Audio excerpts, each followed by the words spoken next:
नमस्कारो सर्वपावपणासनो मंगलानं च सर्वेशिं परमं हवैमङ्गलं नमो दुर्वाय रागादि वैदिवाय निवारिणे अर्हते योगिनाथाय महावीराय दायिने कल्याणपादपारामां श्रुतगङ्गाहिमाचलं विश्वाम्भोजरविं देवं वन्दे श्रीज्ञातनन्दनम् अज्ञानतिमिरान्तानां ज्ञानाञ्जनशलाकया नेत्रमुन्मीलितं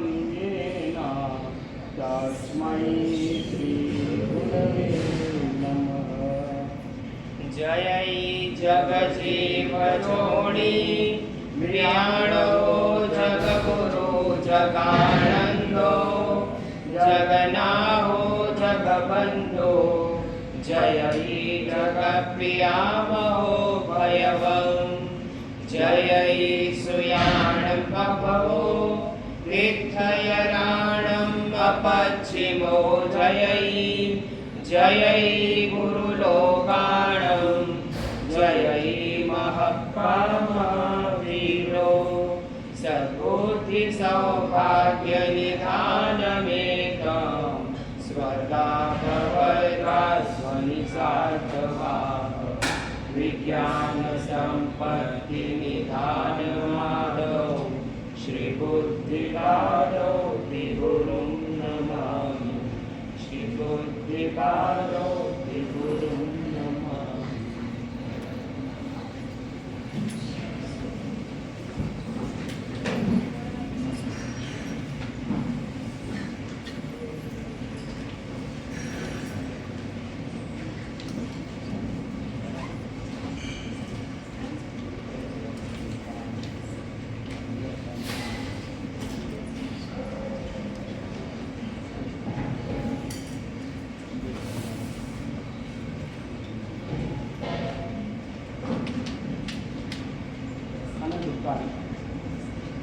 શાસ્ત્રકારમાં ભવ્ય પ્રાણીઓના કલ્યાણ માટે ઉપદેશ આપે જીવનમાં કહેવાય છે કે જે કાંઈ સારું કરીએ એ ધર્મ બને, શુભ કાર્ય શુભ પ્રવૃત્તિ કરો એ ધર્મ બને. એટલે કાંઈ ને કાંઈ કરતા રહેવું જોઈએ, ખાલી બેઠા ના રહેવું જોઈએ. એટલે સારી પ્રવૃત્તિ કરતા રહેવું જોઈએ. બાકી અશુભ પ્રવૃત્તિ તો એની મેળે થતી રહે, વિચારવાનું બી એની મેળે થતું રહે. કાંઈ ને કાંઈ કરતા રહીએ, પરંતુ શાસ્ત્રકાર ભગવંતો કહે છે કે તમે એમને બેઠા નહીં રહો, કાંઈ ને કાંઈ કરો. અરે બીજું કાંઈ ના તો નૌકાર મહામંત્ર ગણો, નૌકાનું રટન ચાલુ રાખો. સારા વિચારો ન કરી શકો તો નૌકાનું રટન તો કરી શકાય. આ શુભ કાર્ય થયું કે નહીં? તો ઘણી વખત પુણ્યનો બંધ પણ થાય અને આપણા કર્મ પણ કરે. કોઈ પણ તમે ધાર્મિક ક્રિયા કરતા હો તો એ ધ્યાન રાખવાનું કે કર્મ પણ કપાય અને પુણ્યનો બંધ પણ થાય. બે વસ્તુ તો કાયમ થાય. એટલે આ કરતા રહીએ તો આ સારું થાય, એમાં ખરાબ નથી થવાનું. પરંતુ ઘણી વખત લોકોને છે બીજા બધા વિચારોમાં ચડી જાય, બીજા બધા વિચારોમાં ચડી જાય, એવા ચડી જાય ક્યાંના ક્યાં પહોંચી જાય અને એના ચહેરાના હાવભાવથી ખબર પડે આના વિચારો કેવા ચાલે. કોક વાર એકદમ ખુશ થતો હોય, હસતો હોય અને કોક વાર ચહેરો તણાય છે, એટલે વિચારધારા કઈ દીધી. એટલે દ્વેષ બુદ્ધિ આવી જાય ત્યારે કેવો થઈ જાય, ક્રોધમાન ચહેરો થઈ જાય. અને કોક વાર એકદમ નિર્મલ બુદ્ધિ વાળો હોય, નિર્મલ એકદમ સારા વિચાર ચાલતા હોય, સમજણમાં ખુશી પડે. એટલે આ રીતની પ્રવૃત્તિ કરતા રહેવાનું આ જીવન છે, મળ્યું છે, પૂર્વના પુણ્ય મળ્યું છે, તો જેટલું થાય એટલું કરી લેવાનું. નહીં તો લોકો એમને જિંદગી પૂરી કરી નાખે. બે ભાઈઓ હતા, રાજા યુદ્ધની અંદર ઘેરાઈ ગયેલા હતા ચારે બાજુ. હવે રાજાનું રક્ષણ કરવું જરૂરી હતું. આ બંને પરાક્રમી ભાઈઓ એવું પરાક્રમ દેખાડ્યું, રાજાને સુરક્ષિત બહાર કાઢી દીધા. સુરક્ષિત જ્યારે બહાર કાઢી લીધા રાજા ખુશ થઈ ગયા, કારણ કે મોતના મુખમાં એકદમ કે હવે મારું મૃત્યુ જ છે એવું દેખાતું હતું. પરંતુ આમનું પરાક્રમ એટલું જોરદાર હતું, રાજાને સુરક્ષિત જ્યારે બહાર કાઢી દીધા રાજા ખુશ થઈ ગયા. માણસ ખુશ થાય ને ત્યારે શું કે રાજા ખુશ થાય છે એમ કે ભાઈ તમારે જે માંગવું હોય માંગી લો, અને શેઠ ખુશ થાય તો શું ઇનામ આપે. આવી રીતે કોઈ પણ ખુશ થાય તો કાંઈ ને કાંઈ આપે. અહીંયા રાજાએ પણ કહી દીધું કે તમારે જે માંગવું હોય માંગી લો. અને આ બંને ભાઈઓ શું માંગો? એકદમ અચાનક જ્યારે રાજા કહે કે તમારે માંગવું હોય એ માંગી લો, હવે વિચારવા તો પડે કે નહીં મારે કે શું માંગો. હવે તમને પણ કોઈ કે રાજા હોય યા કોઈ મંત્રી સમજો, તમને માંગવા માટે કે તમે શું માંગો વિચાર તો કરાવો ને, એકદમ સીધા માંગી ના દો, વિચાર કરો કે ભાઈ બધી વખતે બંને ભાઈઓ એમ કે રાજાને કીધું રાજન અવસરે દર્શાવી છે અમે અવસર આની પકડી. આવી રીતના જ્યારે કીધું રાજા હા કાંઈ વાંધો નહીં, મેં વચન આપ્યું છે તમારે જ્યારે પણ હોય ત્યારે મને માંગી લેજો. બંને ભાઈઓ ઘરે ગયા પછી વિચાર કરતા કરતા કરતા કરતા એકદમ નિર્ણય કરી લીધો કે હા આપણે આ વસ્તુ માંગવાની. બીજે દિવસે રાજા પાસે આવ્યા ને આવીને કહેવા લાગે કે રાજન અમારે બીજું કંઈ જોઈતું નથી, પરંતુ એક દિવસનું રાજ્ય જોઈએ છે, એક દિવસનું રાજ્ય જોઈએ. હવે બંને ભાઈઓને રાજા બનવાનું છે, કારણ કે બંનેને આમ વચન આપેલું છે રાજાએ કે તમારે જે માંગો માંગ્યું. અવસર આવ્યો અને બંને ભાઈઓએ નક્કી કર્યું સવારથી સાંજ સુધી આપણું રાજ્ય છે તો આપણે એક નક્કી કરો 6 ઘંટા તું રાજા 6 ઘંટા હું રાજા. આવી રીતના તો પહેલા મોટા ભાઈનો નંબર હતો, મોટા ભાઈનો નંબર આવ્યો તો એમને વિચાર સવારે વહેલા ઉઠ્યા તો રાત્રે ઊંઘ ગાયબ થઈ ગઈ. અચાનક સુખ પણ આવી જાય ને, કેમ દુઃખમાં ઊંઘ નથી આવતી એમ સુખમાં પણ ઊંઘ ગાયબ થઈ જાય. તો અહીંયા બિચારા આખી રાતો સવારે હું રાજા બનીશું, કેવી રીતે આમ કરી તેમ કરી એમ કરતા કરતા કાચમાં મોડું જોયું તો દાઢી બહુ વધેલી. એમને વિચાર કર્યો હું રાજા બનું, આ દાઢી બહુ એ સારું ના લાગે, ખરાબ લાગે, મારો ચહેરો કેવો લાગે. એમને વિચાર કર્યો ભાઈ નાવીને બોલાવો, અજામને બોલાવો. અજામને બોલાવવામાં આવે જાઉં ખરેખર કોને તમે દાઢી કરવા જાઓ છો તો કે રાજાની, કે આજના રાજા એ છે કે રાજાની દાઢી કરતા તો ભાઈ આરામથી સારી રીતે કરવાની હોય, એમ ફટાફટ તો કરવાનું ના હોય. તો પેલા એકદમ આમ વ્યવસ્થિત કરતા કરતા 1 કલાક કાઢી નાખ્યો. દાઢી બનાવતા બનાવતા 1 કલાક નીકળી ગયો. હવે પેલા વિચારતા હવે નાવાનું, સ્નાન કરવાનું, વસ્ત્રો સુંદર વસ્ત્રો પહેરવાના, તો સ્નાન કરાવવાના આવી ગયા. એ પણ ઘસી ઘસીને બરોબર એકદમ સારું કરી નાખે. રાજા છે ભાઈ, આ કોઈ સામાન્ય માણસ થોડો છે. એને નવડાવતા નવડાવતા બીજો કલાક ગયો. 2 કલાક તો નીકળી ગયા. 2 કલાક નીકળી ગયા. હવે વસ્ત્રો પહેરાવવાના, અલંકાર પહેરાવવાના, હવે એ બધા આવ્યા. આપણે સામાન્ય માણસ થોડી શણગારીએ છીએ, આ રાજા છે, રાજા ખુશ થશે તો ઇનામ આપશે. એટલે એ હિસાબે એ લોકો બરોબર વ્યવસ્થિત રાજાને બરોબર વસ્ત્રો એવા સરસ પહેરાવ્યા, આમ દૃશ્ય લાગે કે હા રાજા છે, તૈયાર કરી દીધા. હવે એમને મનમાં થયું કે હું રાજા, દુનિયાને તો ખબર પડી ગઈ, દુનિયાને ખબર પડી જાય. અહીંયા તો હું સીધો રાજ દરબારમાં પહોંચી જાઉં તો સારું ના લાગે, કોઈને ખબર પણ ના પડે. એમને આજ્ઞા કરી કે મારું જોરદાર સામયું કર્યું જાય, વરઘોડો કાઢવામાં આવે, આખા નગરમાં ફરવામાં આવે. આખા નગરમાં આરતીની અંબાડી ઉપર અને એમનું જે જુલુસ નીકળ્યું, જુલુસ એવું જોરદાર નીકળ્યું. રાજ અને નગર પણ મોટું હતું, તો બધી બાજુ લોકો જોવા માટે આ બધા એકદમ ખુશ, અરે હું રાજા અને આ બધા મને જુએ છે, મને સલામી કરે છે, ખુશ એકદમ ખુશ. અને છેલ્લે જ્યારે રાજ દરબારમાં પહોંચ્યા, અંદર પ્રવેશ કર્યો. થોડો સમય બાકી હતો, એમાં પ્રવેશ કર્યા પછી સીધો રાજસિંહ આસન ઉપર બેઠો અને આનંદમાં માણસ આનંદમાં આવી જાય. અચાનક બધું રિદ્ધિ સિદ્ધિ આવી જાય, આનંદમાં બધું ભૂલી જાય, ભગવાનને પણ ભૂલી જાય. ભગવાન તો પહેલા જ જોતા હોય, એ વાત તો સાચી. જ્યારે આ બરોબર આવી જાય છે ને ત્યારે ભગવાનને પહેલા પૂછવામાં આવે. ગુરુ ભગવાન તો બી એમને ભાઈ સુખ સાધા પૂછે, આમ કેમ તો છે, શું છે, બધું પૂછે. કારણ ગુરુ ભગવાન તો બી સમજે, કારણ કે એના હાથે કરાવી લે તો પછી ક્યારે જતું હશે ખબર ના પડે. એટલે ગુરુ ભગવાન તો બી કે એનો ઉપદેશ આપે, પ્રેરણા આપે, આગળ બેસાય. તો એવી રીતના આને પણ થયું હું રાજા, મારી પ્રજા. અને જ્યાં રાજ્યાભિષેક થયો અને સમય પૂરો થયો, રાજ્યાભિષેક સમય પૂરો થયો, તરત જ નીચે સિંહાસન ઉપરથી ધક્કા મારી નીચે પાડી દેવા. તમારું રાજ્ય ગયું, તમે રાજા નથી. આવે તમે નહીં, તમારા 6 કલાક પૂરા થઈ ગયા.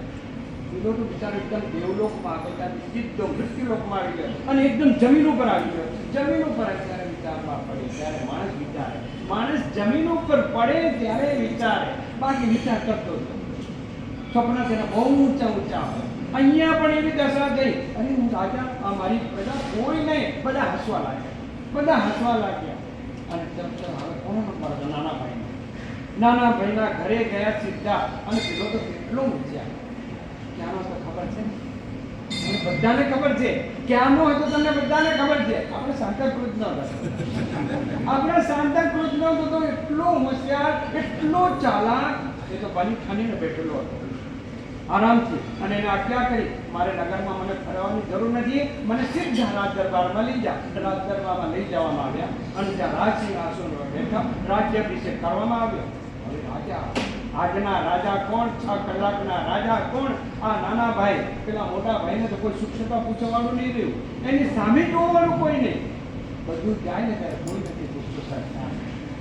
આપણી પાસે પણ બધું હોય ને ત્યારે કોઈ નથી પૂછતું. આપણે આ ગલીમાંથી નીકળીએ ને તો આપણે ઓળખીતા સગા સંબંધી આવતા હોય ને, એ લોકો વિચારતા તો પેલો આવે છે, ગલી બદલી નાખે, રસ્તો બદલી નાખે. આ સંસાર છે, આ સંસારનું નાટક છે. આવી રીતના જ ચાલતું રહેવાનું છે.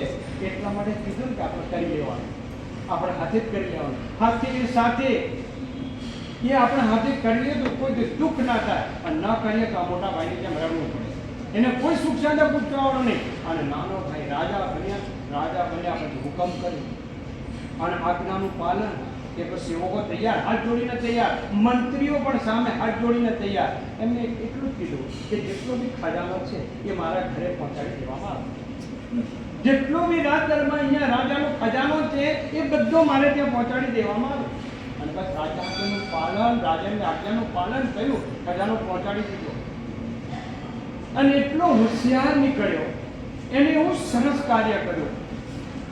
ઘણા પોતાના જે સગા સંબંધીઓ પરિચિતો હતા, બધાને જાગીરી, કોઈને 25 ગામ, કોઈને 50 ગામ, કોઈને 10 ગામ, એવી રીતે જાગીરી આખું રાજ્ય રીતે વેચી દીધું. વિચાર કરો, રાજા પોતે અને પોતાના બધાને ખુશ કરી દીધા. અને છેલ્લી જમીન, ખાલી જે જમીન પડેલી હતી એ જમીન બી બધા સગા સંબંધીઓના નામથી કરી દીધું. અને કેટલા 5 કલાકમાં તેને કામ કરી લીધું. કામ કરીને એકદમ આનંદમાં, એકદમ ખુશ. તો રાજ દરબારની અંદર તો નાચગાન બનતા, સારા સંગીતકાર, સારા નૃત્યકાર. 1 કલાક સુધી એનો કાર્યક્રમ જોરદાર ખુશી મનાવી. અને ખુશી મનાવ્યા પછી એનો જ્યાં સમય પૂરો થાય એના પહેલા એને રાજગદ્દી છોડી દીધી.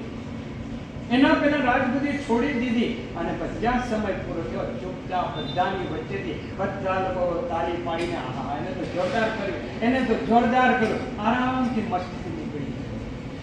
આ દ્રષ્ટાંત આપણને સમજાવે છે, આ દ્રષ્ટાંત આપણને બોધ આપે છે કે નાના ભાઈની જેમ કાર્ય કરવાનું છે, મોટા ભાઈની જેમ નથી કરવાનું.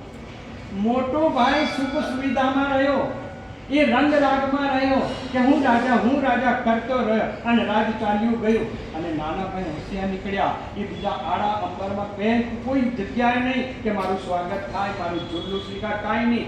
મારે તો અહીંયા આવ્યો છું ને મારું કામ કરવા માટે. રાજાએ અમને આપ્યું, રાજ્ય આપ્યું છે 1 દિવસનું, એમાં 6 કલાક મારા છે, એમાં મારે મારું કામ કરવાનું છે. એને પોતાનું કાર્ય કરી લીધું અને હસ્તે ત્યારે નીકળી ગયું. તો આપણે પણ અહીંથી જવાનું છે, એ સમજી રાખજો. જિંદગીમાં બધાના દિવસો એવા એક સરખા નથી ચાલતા. છેલ્લે એક દિવસ તો જવાનો આવે, એક દિવસ તો જવાનો આવે જ છે. અને ગમે ત્યારે જવાનું થાય. એવું નથી કે ભૈયા અમે બધું સારી રીતે કરી લીધું, હવે જવાય તો વાંધો નહીં. ના, એવું નથી હોતું. અચાનક જવાનું થાય. તો અચાનક જવાનું થાય તો તે વખતે આપણે હસતા નીકળવાનું. આપણે સારા કાર્યો કરી લીધા હોય, દાન પુણ્ય કરી લીધું હોય, સામાયિક પ્રત્યે કરી લીધું હોય, પાપોનું પ્રાયશ્ચિત કરી લીધું હોય, ભગવાનની સુંદર ભક્તિ કરી હોય, તો છેલ્લે માણસ હસતો નાના ભાઈને હસતો જાય. આપણે પણ હસતા જઈએ. એવી સુંદર આરાધના કરો. આરાધનામાં આગળ વધી અને ગ્રંથનું વાંચન આજથી મારા સાહેબ શાંત સુધાર છે. બધાને શાંત રહેવા માટે આ ગ્રંથ આપણને પ્રેરણા આપે. અને સુદામને અમૃતનું પાન આ અમૃત છે આપણા જીવનમાં. આનું પાન કરો અને શાંત રહો. તો શાંત રહીશું તો કર્મો ખપશે. અને દરેક જગ્યા પર એક જગ્યાએ નહીં, ખાલી ઉપાસનામાં નહીં. ઘણા એટલા હોશિયાર હોય છે, ઉપાસના એકદમ શાંતિ રાખવાની. અહીંયા બોર્ડ પર લગાડે શાંતિ રાખો, શાંતિ રાખો, શાંતિ, બધે ઠેકાણે બોર્ડ લગાડેલા. અને ઉપાસના બધા સમજે કે ઉપાસનામાં શાંતિ રાખવાની, ઉપાસનામાં શાંતિ રાખવાની. જેવા ડાયા. અને ઘરમાં જાય તો ઘરવાળા આવી ગયા છે, વાવાઝોડું આવી ગયું છે, બધા એકદમ અલગ અલગ થઈ જાય, બધા અંદર ઘૂસી જાય, સાઈડમાં જતા રહે, છોકરા પણ પોતાના રૂમમાં જતા રહે. કારણ કે વાવાઝોડું આવે છે. એ વાવાઝોડું આવે તો નુકસાન કરે. ઘરમાં જ્યારે બી તમારો પ્રવેશ થાય અને બધાને એમ લાગે કે આ વાવાઝોડું આવી રહ્યું છે, આ દાવાનળ આવી રહ્યો છે, એવું ન લાગવું જોઈએ. આ શાંત સુધાર સાંભળીને તમારે એકદમ શાંત રહેવાનું છે. અને ઘરમાં જેવા પ્રવેશ કરો અને ઘરવાળા બધા ખુશ થઈ જાય, અને વાહ પપ્પા આવી ગયા, પપ્પા આવી ગયા, એમ કહેવું જોઈએ. એટલે વાવાઝોડું ન લાગવું જોઈએ, દાવાનળ ન લાગવો જોઈએ. આવી રીતના શ્રવણ કરીને પોતાના युगादिदेव श्री ऋषभदेव स्वामी जी के चरणों में शत शत नमन। चरम तीर्थाधिपति श्री महावीर स्वामी जी के चरणों में शत शत नमन। अनंत लब्धि हालाय श्री गौतम स्वामी जी के चरणों में शत शत नमन। गण संपत समृद्धाय श्री सुधर्मा स्वामी जी के चरणों में शत शत नमन। परम पूज्य जगत गुरु श्रीमद विजय हीर सुरेश्वर जी सद्गुरुभ्यो नमः। परम पूज्य योग निष्ठाचार्य श्रीमद बुद्धि सागर सुरेश्वर जी सद्गुरुभ्यो नमः। विनय विजय जी महाराज की अद्भुत एवं अनुपम रचना। विनय विजय जी महाराज को देवलोक गमन हुए 350 साल हो गए, लेकिन उनकी रचनाओं के द्वारा वो आज भी सभी के मानस पटल पर जीवंत है। विचार कीजिए आप कि हमारी मानसिकता में आज भी जीवित है। और ये अद्भुत और अनुपम रचना, कोई रचना होती है जिसे अद्भुत कह सकते हैं, कोई रचना ऐसी हो सकती है जिसको अनुपम कह सकते हैं, लेकिन ये रचना को अद्भुत और अनुपम कहा गया है कि क्योंकि इतनी अच्छी रचना, इसका चिंतन और मनन। क्योंकि विचार कीजिए कि मानव का जो मन है वो किस पर अटका हुआ है, तो कहते हैं विचारों पर अटका हुआ, थॉट्स के ऊपर में अटका हुआ है। हमारा जो जीवन है हर जगह सोच और थॉट्स को ही महत्व दिया गया, इम्प्लीमेंट को महत्व नहीं दिया। हर जगह हम सोचते हैं, हर जगह विचार करते हैं, लेकिन सोचा हुआ विचारा हुआ कभी आचरण में उतरता ही नहीं। और यहाँ आपके सोच को बदलने की प्रक्रिया, थॉट्स को बदलने की प्रक्रिया, सोच बदलेंगे तभी जाकर के विचार बदलेंगे, और विचार बदलेंगे तभी जाकर के व्यवहार बदलेगा, और व्यवहार बदलेगा तभी जाकर के आचरण बदलेगा। और सबसे पहले यहाँ पर सोच को बदलते। पानी अगर खराब है तो सब वस्तुओं खाद्य पदार्थ खराब होगा। पानी अगर खराब है, पानी अगर आयरन वाला है, तो विचार कीजिए, अगर रोटी बनाओगे तो रोटी भी बिगड़ेगी, दाल बनाओगे तो दाल भी बिगड़ेगी, सब्जी बनाओगे तो सब्जी भी बिगड़ेगी, चावल बनाओगे तो चावल भी बिगड़ेगा, सब कुछ बिगड़ेगा, इवन आपके बर्तन भी बिगड़ेंगे। विचार कीजिए। चलिए, मोबाइल बच गया, मोबाइल बच गया, 1000 रुपया, 1000 रुपया जीव गया। 4 दिन तक चलाया गाड़ी, पहला दिन कंट्रोल गुगली बॉल भी हो गया, अब गुगली बॉल नहीं खेलने का है। एक बार तो पनिशमेंट कोई को भी खाना पड़ता है। क्लासरूम के अगर नए टीचर आते हैं ना, क्लासरूम के अंदर में एक स्टूडेंट को पकड़ करके 2-3 सोटी लगा देते हैं, उसके कारण पूरा क्लासरूम डर जाता है कि नहीं आ गए टीचर। तो एक पनिशमेंट देखा जाए, एक पनिशमेंट होगा तो सभी जन डर जाएंगे, ना 1000 रुपया पेनल्टी ला। विचार कीजिए, जिनका भी है वो कॉन्शियस की गवाही के अंदर में भर देने का।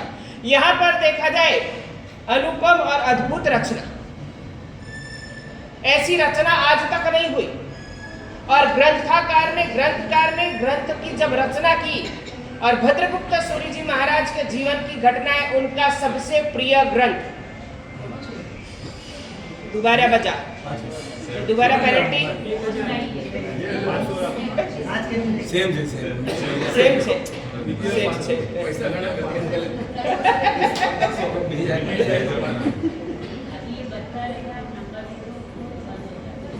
अथवा तो बंद કરી દો वो सामयिक થઈ ગયું કર્યા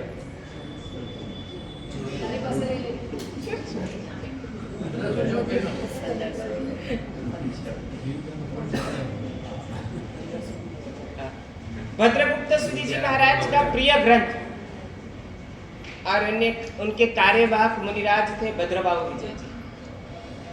भद्रगुप्त श्री को लाइमलाइट पे लाने वाले और भद्रगुप्त श्री जी महाराज की छाया की तरह रहने वाले भद्रबाहु विजय जी, उन्होंने जब ग्रंथ की रचना की, भद्रगुप्त श्री जी महाराज जब ग्रंथ के ऊपर में विवेचन कर रहे थे और उनके चिंतन और मनन को उन्होंने 4 लाइन के अंदर में लिखा, कि जो शांत सुधारस ग्रंथ है वो क्या काम करता है।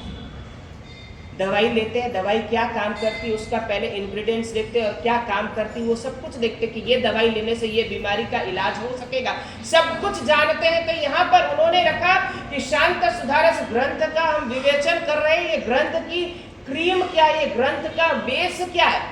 तो उसके 4 लाइनों के अंदर में पूरा ग्रंथ का समराइज दे दिया, एफर्मेशन दे दिया, पूरा समराइज 4 लाइन के अंदर में। अगर 4 लाइन समझ में आ गई तो जिंदगी में और कुछ समझने की जरूरत ही नहीं है, और 4 लाइन समझने में हमारी जिंदगी पूरी हो जाएगी। वो 4 लाइन को समझने में हमारी जिंदगी पूरी हो जाएगी। और वो 4 लाइन का पहली लाइन, संतप्त हृदय को दिलासा। संतप्त हृदय, हमारा हृदय कैसा, संतप्त का मतलब क्या नहीं, संतप्त हृदय आग का जला हुआ व्यक्ति होता है। गुजराती में कहते हैं ना कि आग नो दाझेलो, दूध नो दाझेलो व्यक्ति छाछ पण फूकी फूकी ने पीए। सब जानते हैं, सब जानते हैं और सब दूध के दाझे हुए है कि नहीं, है कि नहीं हमारे ट्रस्टी साहब, कभी ना कभी विचार कीजिए। तो संतप्त हृदय को दिलासा, यहाँ पर सबसे पहली बात है हमारा हृदय है वो क्या है, कहीं ना कहीं कुछ ना कुछ किंतु परंतु के अंदर में लगा हुआ। मन के मुताबिक सेटिस्फाइड तो कभी हृदय को हुआ ही नहीं। अब हृदय को सेटिस्फाई कब करेंगे, या तो वो चीज की पूर्ति करो या चीज करो, या फिर आप उससे हट जाओ पीछे। अब पीछे हटना तो हो नहीं सकता, करना ही पड़ेगा। अब करने के लिए क्या करना, तो सामने वाले को हटाओ, या तो खुद हटो या सामने वाले को हटाओ। किसको आप प्रेफरेंस दो? खुद तो हटने का ही नहीं, क्यों हटेंगे भाई? इतना बड़ा पोस्ट वहां पे ऐसे ही लिया है क्या? इतने पापड़ बेले हैं, सब कुछ ऐसे क्या, इतना खर्चा किया है, इतनी सबको नाश्ता पानी खिलाया है, फाफड़ा जलेबी खिलाया, तो कैसे पीछे से पोस्ट के हट जाएंगे? सामने वाले को ही हटना पड़ेगा, सामने वाले को ही हटना पड़ेगा। या खुद हटो या पीछे उसको सामने वाले को हटाओ। सामने वाले को हटाते समय भाव क्या होगी? द्वेष होगा। और खुद पीछे हटने में भाव क्या होगा? समाधि। लेकिन खुद जानते हुए भी पीछे हट नहीं करेगा।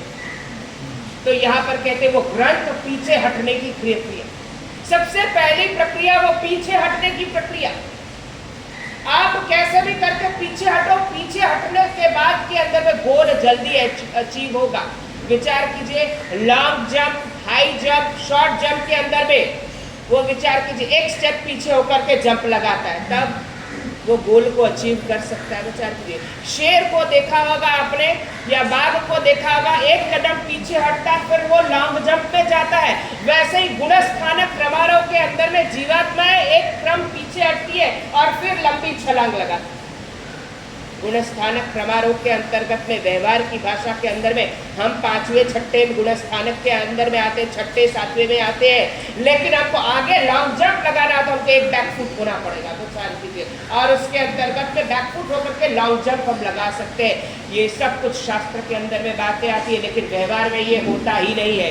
व्यवहार में सामने वाले को हटाना, खुद को हटना नहीं। हम हटने के लिए यहाँ तक पहुंचे नहीं, सामने वाले को हटाने के लिए हमने यहाँ तक का सफर जो है रास्ता तय किया। पहला आया संतप्त हृदय को दिलासा। वहां पर दिलासा, सांत्वना देते हैं ना आपको, सांत्वना देते, रेवा दे, देवा दे, जवा दे, छोड़ी दे, रेवा दे, लेकिन वो मानने को तैयार नहीं। दूसरे मनाने वाले उसके पीछे रहते हैं, लेकिन वो मानने को तैयार नहीं। दूसरा आता है संतप्त हृदय को दिलासा, निराश मन को आशा। हमारा मन निराश हो जाए। यहाँ पे रत्न सुंदर सूरी जी महाराज आए थे और उन्होंने एक सेंटेंस बोला। क्लास 10 के अंदर में फेल हुए, 10 के अंदर में फेल हुए, और प्रताप भाई ने क्या कहा કે જા ક્રિકેટ રમજે, હમણાં ક્રિકેટ રમ, नेक्स्ट टाइम में बहुत सारी રીતે ભણીને एग्जाम આપજે। मतलब ये विचार किया। आज के जमाने के अंदर में कोई लड़का आपका 10th फेल होकर के आ जाए, क्या हालत हो जाएगी? बेचारा घर आते आते उसको बुखार हो जाएगा, उसको बुखार हो जाएगा, उसको एकदम बुखार हो जाएगा, बीमार पड़ जाएगा, वहां से उसको हॉस्पिटल ले जाना पड़ेगा, ड्रिप चलाना पड़ेगा, सब कुछ। तो कहते हैं निराश मन को आशा। हमेशा मन के, हम सबसे पहला कुछ भी नहीं होता है किसके ऊपर, मन के ऊपर ले लेते। कुछ भी काम नहीं हुआ, हमारे द्वारा ये कार्य नहीं हुआ, मेरे पास जिंदगी के अंदर में कोई अचीवमेंट नहीं है, कुछ नहीं है, हम कुछ कर नहीं सकते, जिंदगी में आगे नहीं बढ़ सकते, हम एकदम हताश हो जाते हैं, निराश हो जाते हैं, जीवन से हार जाते हैं बेचारे। यहाँ पर शास्त्रकार भगवंत कहते हैं जीवन से कभी हारने का होता ही नहीं, जीवन से कभी हारने का नहीं होना, कभी निराश नहीं होना, हारने का नहीं होना।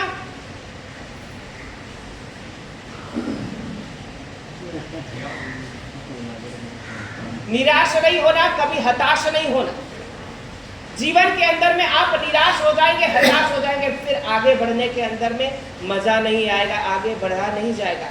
निराश मन को आशा, फिर आता अशांत आत्मा को आराम। आराम कब मिलता है? विचार कीजिए, मरने के बाद में आत्मा को आराम कि शरीर को आराम? शरीर को आराम, आत्मा को आराम ही नहीं है। आत्मा को आराम कहाँ मिलता है, कब मिलता है? मोक्ष में। और मोक्ष में जाने का तो लक्षण है ही नहीं, है नहीं? लक्ष्मी के ऊपर में जितना लालसा है उतना लक्षण के ऊपर में लालसा है। लक्ष्मी प्राप्ति के लिए जितना उमंग है, जितना उत्साह है, उतना लक्षण प्राप्त करने के लिए उत्साह है, उमंग है, नहीं है। तो कहते हैं यहाँ शास्त्रकार भगवंत कहते हैं अशांत आत्मा को आराम, आराम मिलेगा। आराम का मतलब क्या? Rest mode, rest. आप कुछ भी रेस्ट कीजिए, फिर आप वापस शक्ति का संचार करके उसको आगे बढ़िए। थोड़े समय के लिए, थोड़े दिनों के लिए, कुछ समय के लिए आप आराम कीजिए।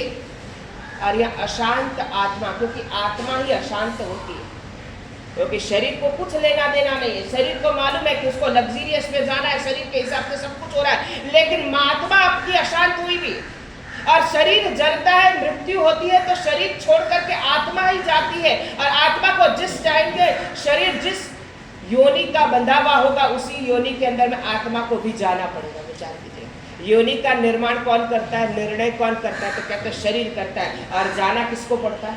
आत्मा को जाना पड़ता है। विचार कीजिए, किस प्रकार का कपड़ों का चयन कौन करता है? मन चयन करता है। लेकिन पहनने के बाद के अंदर में भी अगर दो जबान अच्छे नहीं बोले कि बहुत अच्छा कपड़ा पहना है, तो वो कपड़ा, और उसको भी साइड इफेक्ट डालने वाला कौन है? मन है, शरीर नहीं है। विचार कीजिए, आप कपड़े पहने, कॉटन कपड़े पहने, शरीर के हिसाब से पहने, लेकिन कोई दो उसमें बढ़ाई के फूल बोल दिया, तो देखा जाए वो कपड़ा आपके लिए स्वर्ग से भी अच्छा हो गया। लेकिन कोई बोल दिया कि आज मजा नहीं कपड़ा में, आज अच्छा नहीं लग रहा है आपको। विचार कीजिए, वही कपड़ा आपके मन से उतर जाएगा कि आपके कपड़े शरीर से उतर जाएगा? कहाँ से? मन से उतर जाएगा। शरीर से भले ही लगा हुआ है, लेकिन मन से उतर गया। तो आप विचार कीजिए, व्यक्ति को किससे लगा करके रखते हैं? शरीर से लगा करके रखते हैं कि मन से लगा करके रखते हैं? व्यक्ति किससे उतरता है? शरीर से उतरता है कि मन से उतरता है? मन से उतरता है, शरीर से नहीं उतरता। मन से उतर गया, उसने मेरी बातों को स्वीकार नहीं किया, वो मन से उतर जाता है। तो अशांत आत्मा को आराम। यहाँ अशांत आत्माएं हैं। प्रवचन के अंदर में कौन आते हैं? जो संसार जिसको खराब लगता है वही प्रवचन में आने का अधिकारी है। जिसको संसार अच्छा लगता है वो कभी प्रवचन में नहीं है। ये समझ करके आप चलिए, ये आएगा, अभी सब टॉपिक आएंगे इसके ऊपर। ये एक ग्रंथ ऐसा है कि जितने ग्रंथों के अंतर्गत, जैसे योग शास्त्र हेमचंद्राचार्य ने योग के बारे में बताया, पूरा योग की प्रक्रिया 7वें 8वें अध्याय के अंतर्गत में योग की साधना, अहम में से अरहम की साधना, वो पूरा एक डिस्क्रिप्शन, योग शास्त्र के जितने भी अध्याय है वो सब योग के बारे में बताए। और इसके अंदर में 16 प्रकार की भावना अलग अलग के एंगल से आपको दृष्टिकोण कर रही। आत्मा को एक अलग एंगल से देखिए। विचार कीजिए, अगर आपको कुंथुनाथ जैन मंदिर जाना है तो निशित वाली गली से भी आ सकते, तुलिप वाली गली से भी आ सकते, चामुंडा वाली गली से भी आ सकते, पोद्दार वाली गली से भी आ सकते, रॉयल रेसिडेंसी वाली गली से भी आ सकते, और शॉर्टकट में से आ रहा है तो हरिप्रीत में से भी आ सकते, सेवई में से भी आ सकते। आपको जहां पहुंचना, एंगल अलग अलग है, आपको जहां पहुंच रहा है वो आपका डेस्टिनेशन आपका फिक्स है, लेकिन एंगल आपके अलग अलग है। रोड का नाम नहीं मालूम, लेकिन बिल्डिंग में सब हमारे महानुभाव लोग रहते हैं, इसलिए बिल्डिंग का नाम मालूम। हमारे सब महानुभाव लोग बिल्डिंग में रहते हैं, और देखा जाए हमारे उपासक के बगल में ही महावीर बिल्डिंग है, बेचारे सब महानुभावों की बिल्डिंग है।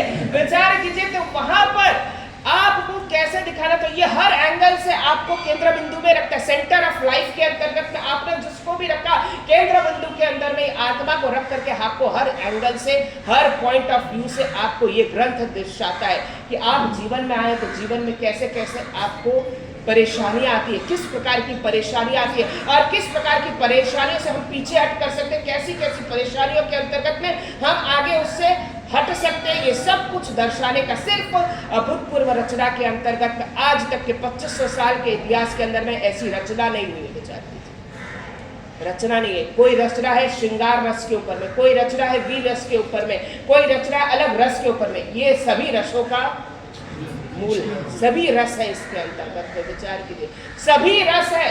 जो रस चाहिए, कड़वा रस तो कड़वा रस भी मिलेगा, तीखा रस तो तीखा रस भी मिलेगा, मीठा रस तो मीठा रस भी मिलेगा, सब कुछ इसके अंतर्गत में मिलेगा। आंवला खाते हैं, आंवले का मुरब्बा खाते, च्यवनप्राश खाते। च्यवनप्राश हर सीजन में काम करने वाला होता है। ठंडी के अंदर में मसाला उसका आरोग्य देता है, गर्मी के अंदर में उसका बेस जैसा बेस रहता है आंवला, वो आरोग्य प्रदान करता है। हर फील्ड के अंदर में, हर समय के अंतर्गत में वो हमें अच्छा आरोग्य प्रदान करता है। फिर आता है थके हारे को विश्राम। एक व्यक्ति जा रहा था, रोड पे से जा रहा था, जाते जाते जा रहा था, जाते जाते बहुत तेज धूप लगी, बहुत तेज धूप लगी, और उसी वट वृक्ष के नीचे छाया के अंदर में बैठ गया। और छाया के अंदर में जाते ही क्या किया? सबसे पहले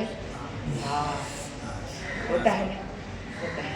एसी के अंदर में 18 डिग्री का एसी का रूम टेम्परेचर वाला हो, और गर्मी के दिन आप 40 डिग्री से अंदर एसी के अंदर में 18 डिग्री में पहुंचे, सही बोले क्या विचार कीजिए। हमारे कैलाश सागर सूरी महाराज कहते थे, बालमुनि साथ में जब विचार करते थे, बहुत तेज धूप थी, बहुत तेज धूप होती है, तो वो छाया पे खड़े हो जाते हैं ना, तो बालमुनि कहते हाँ छाया है। तो आचार्य महाराज साहब कहते हैं, ये तेरा जो पुण्य जो क्षय हुआ ना, वो सब पुण्य खत्म हो गया। जो आप धूप में इतनी चल करके आए, आपका जो पुण्य बंधा था, ये सब पुण्य क्षय हो गया। आपने हास बोल दिया, उसमें पुण्य क्षय हो गया। और जीवन के अंदर में हम कितनी बार हास बोलते हैं, हमारे सब पुण्य क्षय हो जाते। थके हारे को विश्राम चाहते, थके हारे हैं।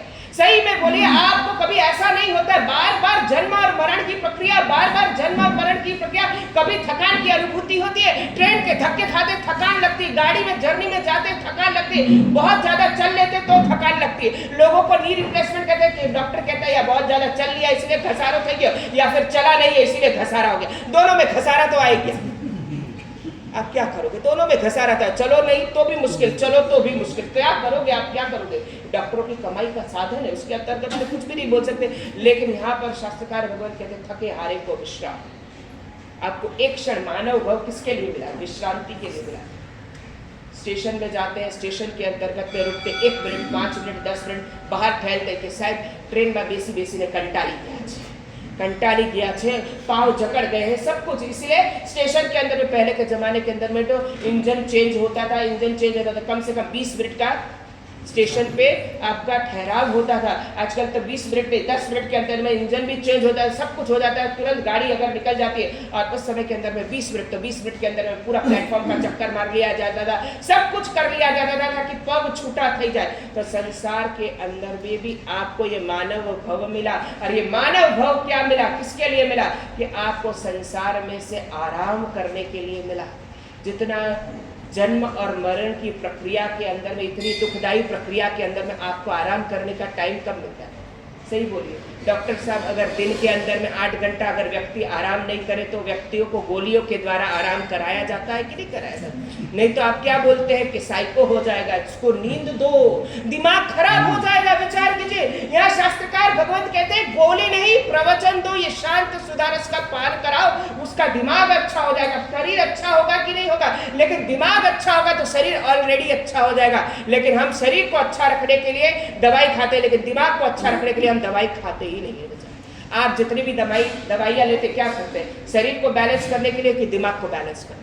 किसी को नहीं, खाली शरीर को बैलेंस करने। यहाँ शास्त्रकार भगवान कहते हैं जितने भी धर्म ग्रंथ है, जितने भी धर्म ग्रंथ है वो सब कुछ आत्मा को और दिमाग को बैलेंस करते। शरीर का कोई लेना देना नहीं, शरीर से उससे कोई भी लेना देना नहीं है। कुछ भी करो, कुछ भी करो, सोते सोते करो, बैठे बैठे करो, कुछ भी करो, कुर्सी में बैठे हुए करो, चाहे जमीन में बैठे हुए करो, कुछ भी करो, चाहे सामयिक में करो, चाहे प्रतिक्रमण में करो, चाहे ऐसे ही बैठे रहो, लेकिन इससे अंदर आत्मा और दिमाग को कॉन्सेंट्रेट रख के करना। सब कुछ आत्मा को केंद्र बिंदु और दिमाग को केंद्र बिंदु के अंदर में रखना।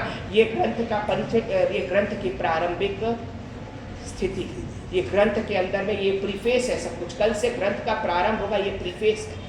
ये प्रीफेस के अंतर्गत में भूमिका है।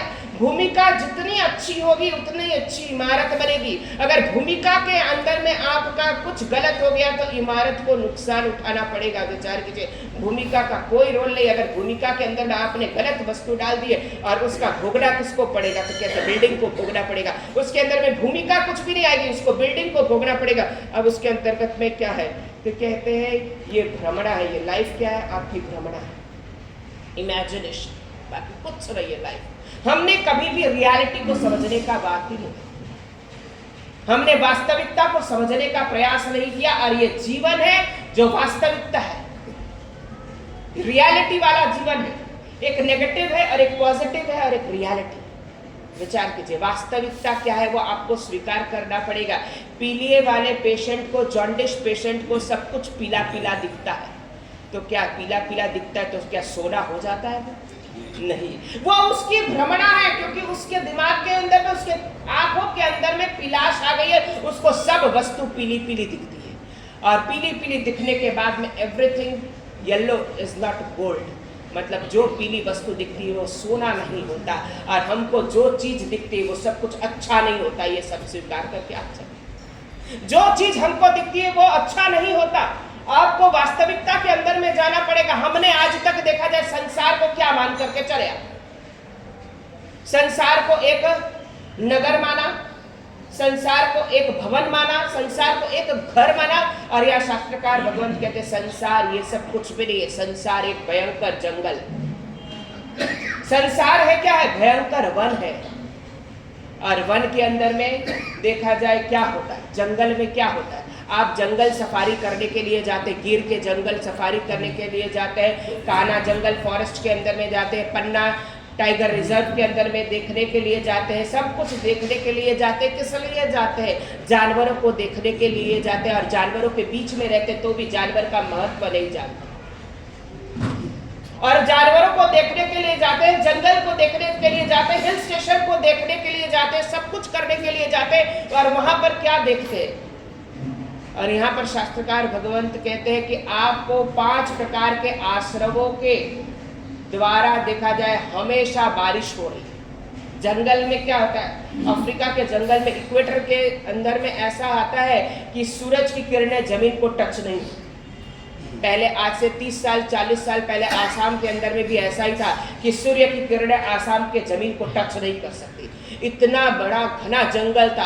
आज विकास के नाम से 70% जंगल को तहस नहस कर दिया। खाली पूरे एशिया महादेश के अंतर्गत में इंडिया के जो नेबर कंट्रीज है उसके अंदर में 80% जंगल अभी खाली भूटान के पास है। मतलब पूरे उसकी पॉपुलेशन के द्वारा देखा जाए 100% के अंतर्गत में 80% जंगल उसके पास के अंदर में। आप भूटान की धरती में प्रवेश कीजिए, जैसे ही कदम रखे तो आपको जो ऑक्सीजन मिलता है, फ्रेश ऑक्सीजन मिलता है, आपको पता चल जाता है कि नरक में से हम स्वर्ग में आते जाए।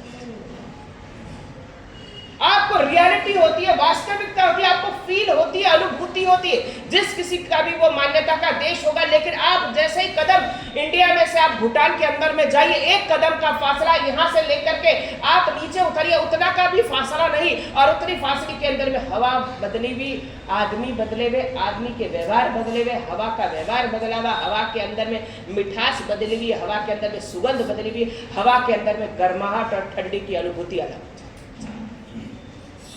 किस प्रकार ये सब कुछ आपकी वास्तविकता के ऊपर में डिपेंड है। और यहाँ पर कहते हैं 5 प्रकार के आश्रमों के बादल के द्वारा हमेशा निरंतर बारिश हो रही। पालीताना की यात्रा आपने सबने की। पालीताना के अंदर में प्रवेश करते समय तलेटी के बाद में आप ऊपर चलते हैं, 5 दरवाजे को भीतर में से 5 दरबारों के पसार होकर के निकलना पड़ता है। पहला दरवाजा कौन सा? रामपुर।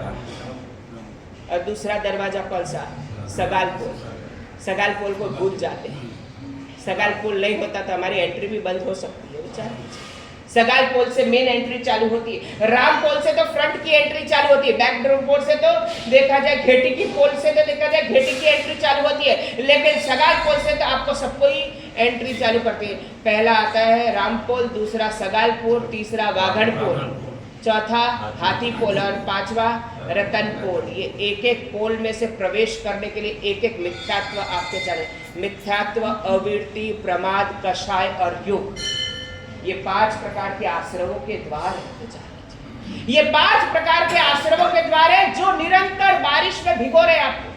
ये बारिश हमेशा हो रही है। एक बारिश होती है कंटिन्यूस 3 दिन तक चलती है, एक बारिश होती है कि 10 मिनट में बंद हो जाती है, एक बारिश होती है धूप भी चलती है और बारिश भी चलती है, और सबके साइड इफेक्ट अलग होते हैं। मावठा के बारिश के साइड इफेक्ट अलग होते हैं, मौसम के अंदर में बारिश के साइड इफेक्ट अलग होते हैं, बिना मौसम के बारिश के साइड इफेक्ट अलग होते हैं। मलेरिया और ये सब जो बीमारी के बारिश अलग होते हैं। हर किसी के अंतर्गत में बारिश के अंदर में भीगने का हमें मौका मिलता है। यही मिथ्यात्व, अवृत्ति, प्रमाद और कषाय और योग। ये विचार कीजिए, सम्यक दर्शन की प्राप्ति के अंदर में सबसे महत्व के पाए। सम्यक दर्शन की प्राप्ति के साथ के अंदर में ये महत्वपूर्ण पाए हैं। हमने आज तक पायों को कमजोर कर दिया, और पायों को कमजोर किया तो देखा जाए इमारत कितनी देर तक टिकेगी। आपने शरीर के ऊपर में अगर आपके पैर मजबूत होंगे तब आपकी ये इमारत मजबूत होगी। आपके पैर वीक हो जाएंगे तो देखा जाए ये इमारत को संभालने के लिए, ये शरीर को संभालने के लिए, बॉडी को संभालने के लिए, बॉडी का बैलेंस करने के लिए, बैलेंस कहाँ से लड़खड़ाते हैं? सबसे पहले पैरों से लड़खड़ाते हैं। विचार कीजिए, पैरों के द्वारा ही सब कुछ लड़खड़ाया जा सकता है। पैर अच्छे हो, पैर मजबूत हो तो बॉडी लड़खड़ा नहीं सकती। हाथ लड़खड़ाए तो गिर नहीं सकते, लेकिन पैर लड़खड़ाए तो आप गिर सकते हैं। विचार कीजिए, यहाँ पर भी शास्त्रकार भगवत कहते हैं कि हमारी मन और आत्मा ये दोनों लड़खड़ा रही है। मन और आत्मा दोनों लड़खड़ा रही है। ये दोनों लड़खड़ाती है तब आपका दिमाग लड़खड़ा जाता है। दिमाग जो है पंगु बन जाता है। उसके लिए, सब कुछ के लिए भावनाओं का ग्रंथ। तो कहते हैं भावनाओं का अंतःस्थान, भावनाओं का स्थान कहाँ पर? आपको पूछा जाए भावना कहाँ पर रहती है? एक धर्मपत्नी का नाम था भावना, तो कि भावना हमारा घरे रहती है, घर में नहीं। भावनाओं का स्थान का तो कहते हैं अंतःकरण, हमारा कॉन्शियस। हमारे कॉन्शियस के अंदर ही भावनाओं का जन्म स्थान। हमारी भावनाएं वहीं रहती है, चाहे शुभ हो कि अशुभ हो, सब भावनाएं वहीं पर रहती है। उसको कोई पर भी जाने की जरूरत नहीं, कहीं पर भी कुछ करने की जरूरत नहीं। उसका निवास स्थान ही हमारा अंतःकरण है, हमारे थॉट्स है, हमारी सोच है, हमारे कॉन्शियस के अंतर्गत में ही उसका निवास स्थान है, बाकी और कहीं पर भी निवास स्थान नहीं। तो यहाँ पर मिथ्यात्व, अवृत्ति, प्रमाद और कषाय, ये इस प्रकार के देखा जाए बादलों के द्वारा निरंतर बारिश हो रही है, और निरंतर बारिश के अंतर्गत में पेड़ पौधे फलीभूत हो रहे। अब दूसरा आता है कि पेड़ों के, जंगल के अंदर में लताएं भी होती हैं। लताएं होती है तो लताएं क्या होते हैं? तो अपनी कर्म प्रकृति कितनी है? 8 कर्म की प्रकृतियां कितनी? 158 प्रकृतियां है। ये प्रकृतियां आपको निरंतर चिपकते रहती है। जंगल में आप जाइए, कर्म जो है आपको चिपकते ही रहेंगे, लताएं आपको चिपकती ही रहेगी। आप वॉकिंग के लिए जाइए या कहीं पर भी जाइए, आपका ट्रैक बना हुआ है तो बात अलग है। ट्रैक नहीं बना हुआ है तो कहीं पर भी आप जाएंगे तो लताएं जो है आपके ऊपर में चिपकने ही वाली है, और ये लताओं के चिपकने के बाद में आपको साइड इफेक्ट्स का पालन करना पड़ता है। अलग अलग प्रकार की लताएं होती है, अलग अलग प्रकार की लताएं होती। गुरु भगवंत लोग, हम लोग 96 में नेपाल के अंदर में गए, और नेपाल के अंदर में गए तो वहां पर यूरिन करने के लिए लघु शंका के लिए बैठे, और बैठने के बाद में एक वनस्पति थी, और वो वनस्पति का पत्ता जो था, वो वनस्पति का पत्ता यहाँ पर लग गया, और लगने के बाद के अंदर पे गुरुदेव को खुजली चालू हुई, पूरा ये जो जगह है पूरा काला काला हो गया। पता चला, लोकल को पूछा गया तो ये पत्ते का असर क्या हुआ, तो कहते इसको बोलते बिच्छूपति, बिच्छू की पति, मतलब बिच्छू जैसा वो डंक मारता है वैसा वो यहाँ लग गया।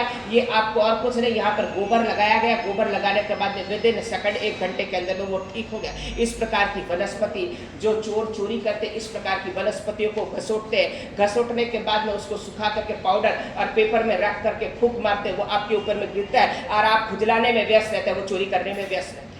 विचार कीजिए, ये जो अनादि काल से ये संस्कार भी हमारे अंदर आ रहे हैं। आप जो है लग्जरियस के अंदर में मौज शौक के अंतर्गत में खुजलाते रहते, शरीर को खुजालते रहते, खुजली वाले पेशेंट को खुजालने में इतना मजा आता है, और इंद्रिया जो है वो मजा लेती है, और आत्मा राम भाई को सजा भोगना पड़ता है। और वही हो रहा है, इंद्रिया मजा ले रही है। हमारे जीवन के अंदर में जितनी भी मजा है सब कौन मजा ले रही है, कि हमारी इंद्रियां मजा ले रही है, लेकिन सजा किसको भोगना पड़ रहा है, तो क्या आत्माराम भाई को भोगना पड़ रहा है। अब वो सजा भोगेंगे कि सजा को और डबल करेंगे, कुछ भी कह नहीं सकते, क्योंकि इंद्रियां ही मजा करने वाली है। 5 इंद्रियों के विषय के कहते 23 विषय, 5 इंद्रियों के 23 विषय, और 23 विषयों के कारण आप मजा ले रहे हैं, आप मजा ले रहे हैं।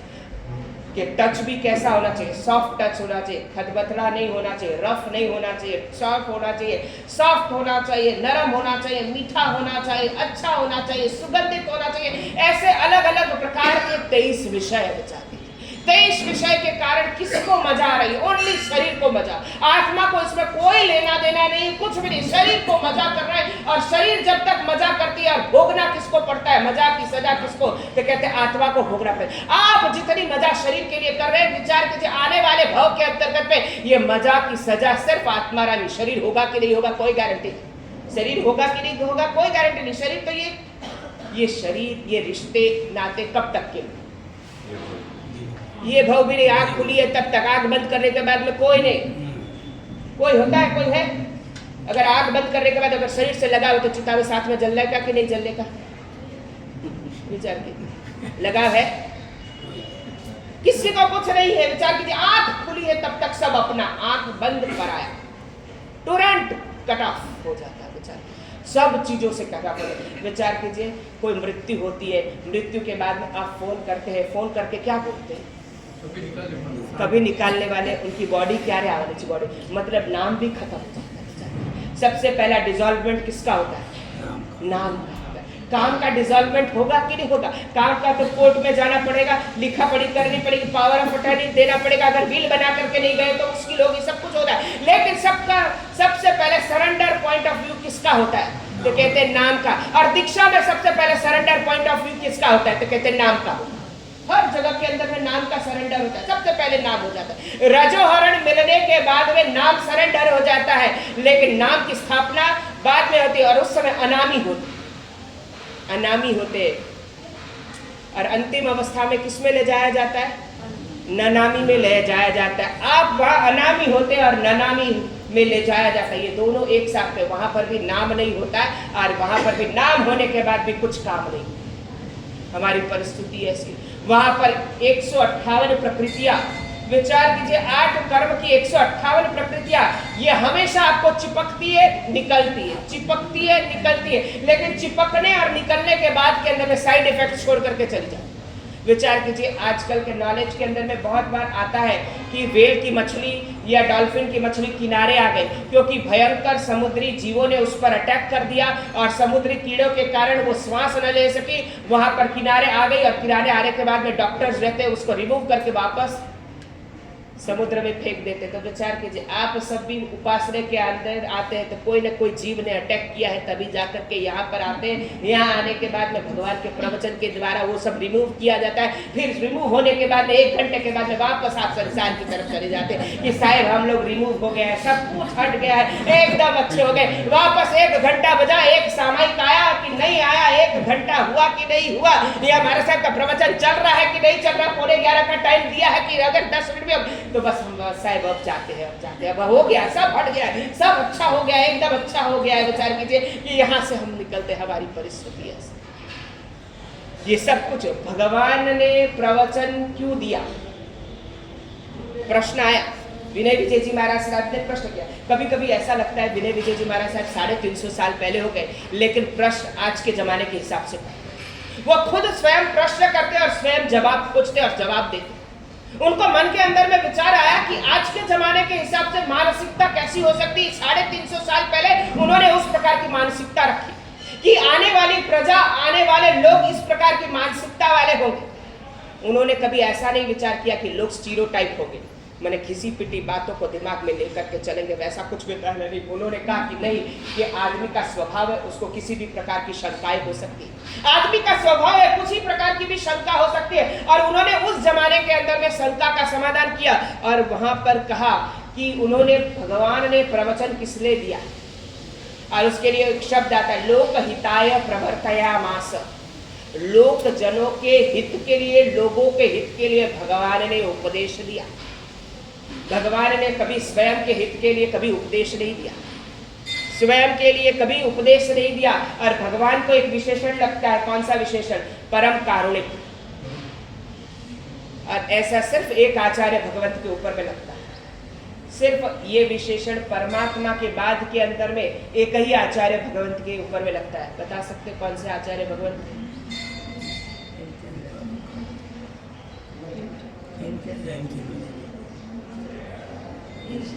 हरिभद्र सूरी जी महाराज। हरिभद्र सूरी जी महाराज को विशेषण लगता है परम कारुणिक।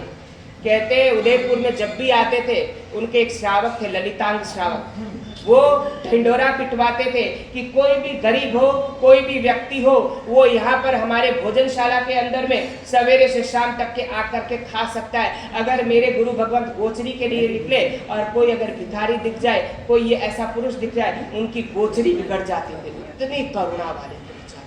उनको विशेषण लगता है, आज से 1000 साल पहले हो गए, परम कारुणिक। तीर्थंकर परमात्मा की प्राप्ति, पद की प्राप्ति करुणा के द्वारा ही होती। ये एक अलग बात है कि परम करुणा का आदान होता है, प्रदान होता है, तभी जाकर के तीर्थंकर पद की प्राप्ति होती है। वो प्राप्ति से पहले करुणा होती है, लेकिन प्राप्ति के बाद तो वो करुणा झलकती है। लेकिन यहाँ पर परम कारुणिक हरिभद्र सूरी जी महाराज को कहा गया। और उनके जीवन की भी घटना, उनके जीवन की भी घटना, हरिभद्र सूरी जी महाराज को भी, उनका भी मन व्याकुल हो गया। आपने सुना होगा हरिभद्र सूरी जी महाराज का इतिहास सुना होगा, उनका मन भी व्याकुल हो गया। क्या कारण? उनके 2 सगे भांजे, हंस और परमहंस, 2 सगे भांजे। और किन्होंने मार दिया? बौद्धों ने। वो भूटान गए थे, वो इतिहास आज भी मिलता है। आज भी आप भूटान में जाओ कि बौद्धों के वहाँ पर आप जाओ, वो बताते रहिए कि हाँ 2 भारतीय आए थे, 2 इंडियन आए थे यहाँ पे पढ़ाई करने के लिए आए थे। वो जैन नहीं बोलेंगे, क्योंकि हम भी जैन है, कहीं अगर उल्टा पुल्टा हो जाए तो। वो बोले थे वो आए थे हंस और परमहंस का भी उल्लेख मिलता है, सब कुछ मिलता है। क्योंकि अपना इतिहास क्या ऑथेंटिक वाला इतिहास, हमारा कहीं पर भी इतिहास यहाँ से उठाया हुआ नहीं, यहाँ उठा करके इसको सेट किया हुआ, वहां पर सेट किया हुआ हमारा है नहीं। हमारा इतिहास ऑथेंटिक है। हरिभद्र सूरी जी महाराज के 2 भांजे हंस और परमहंस, दोनों ने दीक्षा ग्रहण की। दोनों प्रकांड विद्वान, दोनों प्रकांड विद्वान। और विद्वान होने के बाद में उन्होंने मामा महाराज से निवेदन किया, हमको बौद्ध धर्म का, बौद्ध ग्रंथ का, बौद्ध साहित्य का अभ्यास करना। मामा महाराज ने कहा नहीं करो, मत करो। लेकिन कौन सुनता है? आज के ज़माने की अच्छी बातें कौन सुनती है? ये तो अच्छी बातें भी नहीं थी, लेकिन आचार्य भगवंत को मालूम था कि ये वहाँ जाएगा तो जिंदगी में वापस नहीं आएगा। वो जानते थे कि अगर ये चला गया तो मेरे हाथों से ये दोनों चले जाएंगे, ये 2 जिन शासन के रथ हैं, ये दोनों ही चले जाएंगे। मैं क्या किसको मुंह दिखाऊंगा? लेकिन भवितव्यता जो होती है वो होकर के ही होती है, विचार कीजिए। लेकिन आप ये मत समझिए भवितव्यता में जो लिखा हुआ है तो हमें पुरुषार्थ नहीं करना। पुरुषार्थ करने के बाद में भवितव्यता के अंदर में तरतमता आ सकती है। फ्रिक्वेंसी के अंदर में लो फ्रिक्वेंसी, हाई फ्रिक्वेंसी आपके पुरुषार्थ के द्वारा आते हैं। लोग बोलते हैं ना कि आज हमारे साहब हमारे कर्म में अगर लिखा है तो हमें धर्म क्यों करना? कर्म में हमको लगता है आजकल के यंगस्टर्स है भाई, आप किसी को मना नहीं कर सकते। हम तो बोलते हैं कि वो हमारे पास आकर के प्रश्नों का निराकरण तो करते, कहीं और जाकर के प्रश्नों का निराकरण करेंगे, कहीं जवाब सही मिलेगा या गलत मिलेगा, क्या करेंगे। लेकिन हमारे पास आते हैं तो प्रश्नों का कि जब मालूम है कि हमको धर्म कर, हमको ये कर्म में लिखा है कि मेरा नुकसान होने वाला ही है, तो भी हमें धर्म क्यों करना। तो मालूम है तो नुकसान होने वाला है, तो पुरुषार्थ क्यों करना। जब आपको लगना, आप किसके लिए पढ़ाई करते हैं, एग्जाम किसके लिए देते, पास होने के लिए, फेल होने के लिए। पास होने के लिए, फेल होते हो आपका बैड लक। लेकिन अगर आप पढ़ाई नहीं करते और फेल होते तो बैड लक नहीं कह सकते आप उसको, बैड लक आप नहीं कह सकते। ये देखिए, आपने पुरुषार्थ में कमजोरी की और उसके बाद में आप बोलो कि भगवान को यही मंजूर था, ये तो गलत बात है, भगवान के ऊपर में कहो, भगवान को ये मंजूर नहीं था। आपके लक्षण ऐसे थे कि आपको यही मंजूर था, भगवान को ये मंजूर नहीं था, आपके लक्षण ऐसे थे कि आपको यही मंजूर था। यहाँ पर देखा जाए, वहां पर गए, उन्होंने विचार किया कि ये चले जाएंगे, लेकिन कभी होता है ना कि सामने वाले की इच्छा के लिए भी हाँ कर दिया जाता है। आज भी देखा जाए, हमको धन्यवाद देता है कि हमको यहाँ तक पहुँचाने वाले हमारे माँ बाप ने कितना सेक्रीफाइस किया होगा, तब हम आज तक यहाँ पर, क्या उनके भी मन नहीं होता, उनका भी दिल नहीं होता, वो भी रोए नहीं होंगे, सब कुछ होगा, लेकिन उन्होंने सामने वाले की इच्छा और जिन शासन के प्रति समर्पण भाव और जिन शासन की यशोगाथा के अंतर्गत में एक योगदान हमारे द्वारा होगा, उसकी भावनाओं को लेकर के और वहां पर उन्होंने भेजा। और भेजने के बाद में जो हुआ वो होके रहा, जो हुआ वहां पर पकड़े गए। पकड़े कैसे विचार,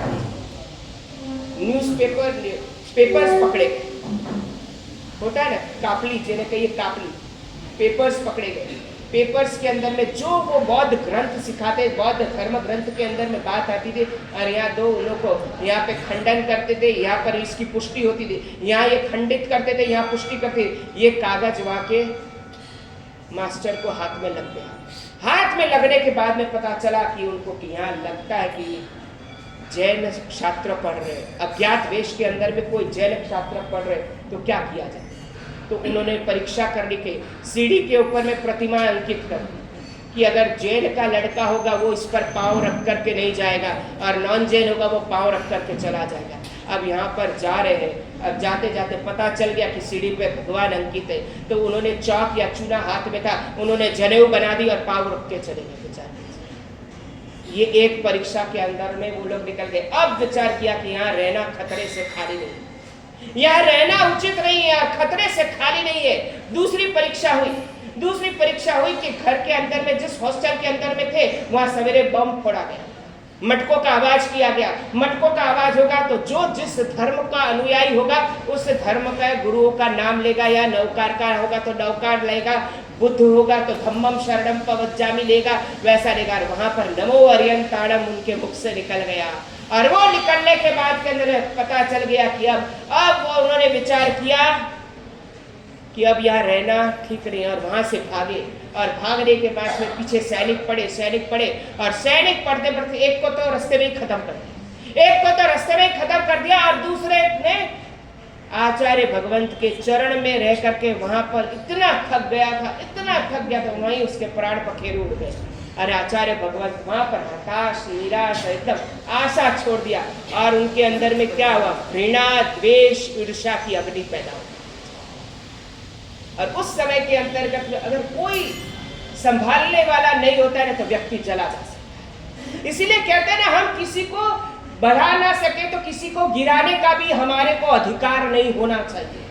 किसी को हम जिला नहीं सकते तो उसे मारने का भी हमारे पास राइट्स नहीं होना चाहिए।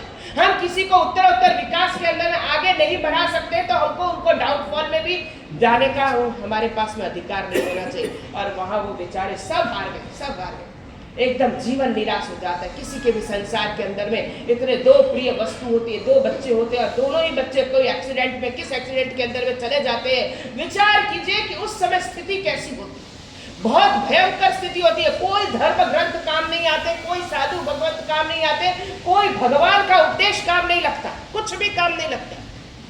विचार कीजिए, संसार के अंदर एक घटना, हमारा एक संसारिक भाई, कजन, बड़े पापा का लड़का, एक लड़का, और 40 साल की उम्र में गुजर गया। उसकी धर्मपत्नी को आप कितना भी समझाइए, कुछ भी करिए, वो नहीं करती, भगवान को मानती नहीं। वो बोलते कि हमारे पतिदेव रोज भगवान की पूजा, हमारा घर मंदिर था और शिखरबंद मंदिर था, सब लोग शिखरबंद मंदिर में पूजा करने के लिए जाते थे, खाली वो लड़का घर मंदिर के अंदर में अजितनाथ भगवान की पूजा वो करता था। उसका डिपार्टमेंट सवेरे पूजा से लेकर के अनुष्ठान, शाम को आरती और सब कुछ उसी के पास में था, ऑल राइट रिजर्व था। लेकिन बोलते हैं वो अजितनाथ भगवान की इतनी सब कुछ करने के बाद में भगवान ने इसके साथ में ऐसा क्यों किया? आप कितना भी बोल दीजिए, कुछ भी नहीं होता है, कुछ भी नहीं। आप वहां पे बोलते वो मेरी क्लासमेट रही भी, हम लोग दोनों साथ में पढ़े गए, फिर बाद में वो पद में मेरे से ऊंची हो गई, भाभी बन गई, तो उसके बाद में बहुत समझाया कि नहीं समझा कि कुछ भी भले महाराज साहब आप कुछ भी बोला, आप अपने धर्म के लॉजिक के हिसाब से समझ लेते हो, समझ, लेकिन हमारे साथ में तो ये घटना बीती, आप क्या बोलो? बहुत मुश्किल है। लेकिन यहाँ कहते हैं विनय विजय जी महाराज कहते हैं कि शांत सुधारस का अगर पान कराया जाए वो वहां से हट जाता है। हरिभद्रेश्वरी जी महाराज की रचना हुई, हरिभद्रेश्वरी जी महाराज ने विचार किया एक भी बौद्ध को छोड़ूंगा, एक भी बौद्ध को छोड़ूंगा, विचार कर लिया। और उनके पास तो मंत्र साहित्य जोड़ता, मंत्र साहित्य, तंत्र साहित्य जोड़दार, विचार कीजिए। उन्होंने उपासना के अंदर में कढ़ाई लगाई और कढ़ाई को जलाया, जलाने के अंदर में कढ़ाई में गरम गरम तेल लगी और यहाँ पर सरसों के दाने लिए और कहते एक एक दाना डाला जाए उधर बौद्ध मर जाए, ऐसी मंत्र शक्ति। किस प्रकार का मंत्र से यहाँ पूरा शब्द समझा रहा है कि नहीं कि साहेब आप क्या कर रहे हैं, आप शासन के नायक है, आपसे ये शोभा नहीं देता है, आपको ये शोभा नहीं देता, आप कुछ तो समझो, कुछ नहीं। कोई को बोले कोई ताकत नहीं उनको ज्यादा बोल सके, नहीं तो खुद को ही नष्ट हो जाना पड़े। तो क्या किया जाए, लोग भी तो उस्ताद होते हैं कि जहां पर उनकी नस दबती उसको पकड़ा जाए, सब जानते हैं। वहां पर साध्वी जी भगवान, कौन सी साध्वी जी भगवान, याकिनी महत्रा, याकिनी नाम की साध्वी जी भगवंत को बुलाया कि और कोई की ताकत नहीं है इसको, इनको रोकने के लिए, इनको रोकने के लिए और किसी की ताकत नहीं, विचार कीजिए, और किसी की ताकत नहीं है, रोकना जरूरी, नहीं तो मुश्किल, महा मुश्किल हो जाए। जितने यहाँ पर आप डालिए, एक एक दाने डालते जाएंगे वहां बौद्ध मरते जाएंगे, तो क्या हालत होगी। ये तो कैसे वैर की परंपरा, वैर होना अलग बात है और वैर की परंपरा होना अलग बात है। हमें वैर होता है, बात सही है, लेकिन वैर की परंपरा नहीं बढ़ाने की, हमें को परंपरा बढ़ाने की ही नहीं है, हमको परंपरा के ऊपर में फुल स्टॉप लगाने के लिए मानव जीवन मिला। और वहां पर साध्वी जी भगवंत को कहा कि साध्वी जी भगवंत आप पधारो, आप ही कुछ कर सकते, आप ही कुछ। दो प्रकार से अलग अलग ग्रंथों के अंदर में दो उल्लेख आता है। एक के अंतर्गत आता है जिंदर सूरी जी महाराज ने 3 वैराग्य के श्लोक लिख करके भेजे, और वो कौन से वैराग्य, वे कहते मैत्री भाव, प्रमोद भाव और कारुण्य भाव के 3 श्लोक भेजे। एक आचार्य को ये शोभा देता है, एक आचार्य को ये शोभा देता है कि किसके लिए आप लोग करो, एक तुच्छ वस्तु के लिए, एक संसार के जो रिश्ते रहते, आपका भांजा था, आपका शिष्य था, इतना जोरदार पढ़ा लिखा था, शासन के लिए समर्पित हुआ, तो आपको अनुमोदना करनी चाहिए कि ये शासन के लिए समर्पित हुआ। आपके स्वार्थ के लिए इसने समर्पण नहीं किया, लेकिन शासन के लिए समर्पित हुआ, और उस प्रकार पर आप उस पर राग करते हैं। इस प्रकार के वैराग्य वास्ते तो श्लोक भेजे और तुरंत क्रोध शांत हुआ। और उसी समय के अंतर्गत में वहां पर माता तुल्य याकिनी महत्रा नाम की साध्वी जी का आगमन हुआ, और उन्होंने सिर्फ एक संबोधन किया, हरिभद्रा। वो कभी हरिभद्रा सूरी नहीं बोलती थी, कभी नहीं बोलती थी। माँ है, माँ को सब कुछ अधिकार होता है।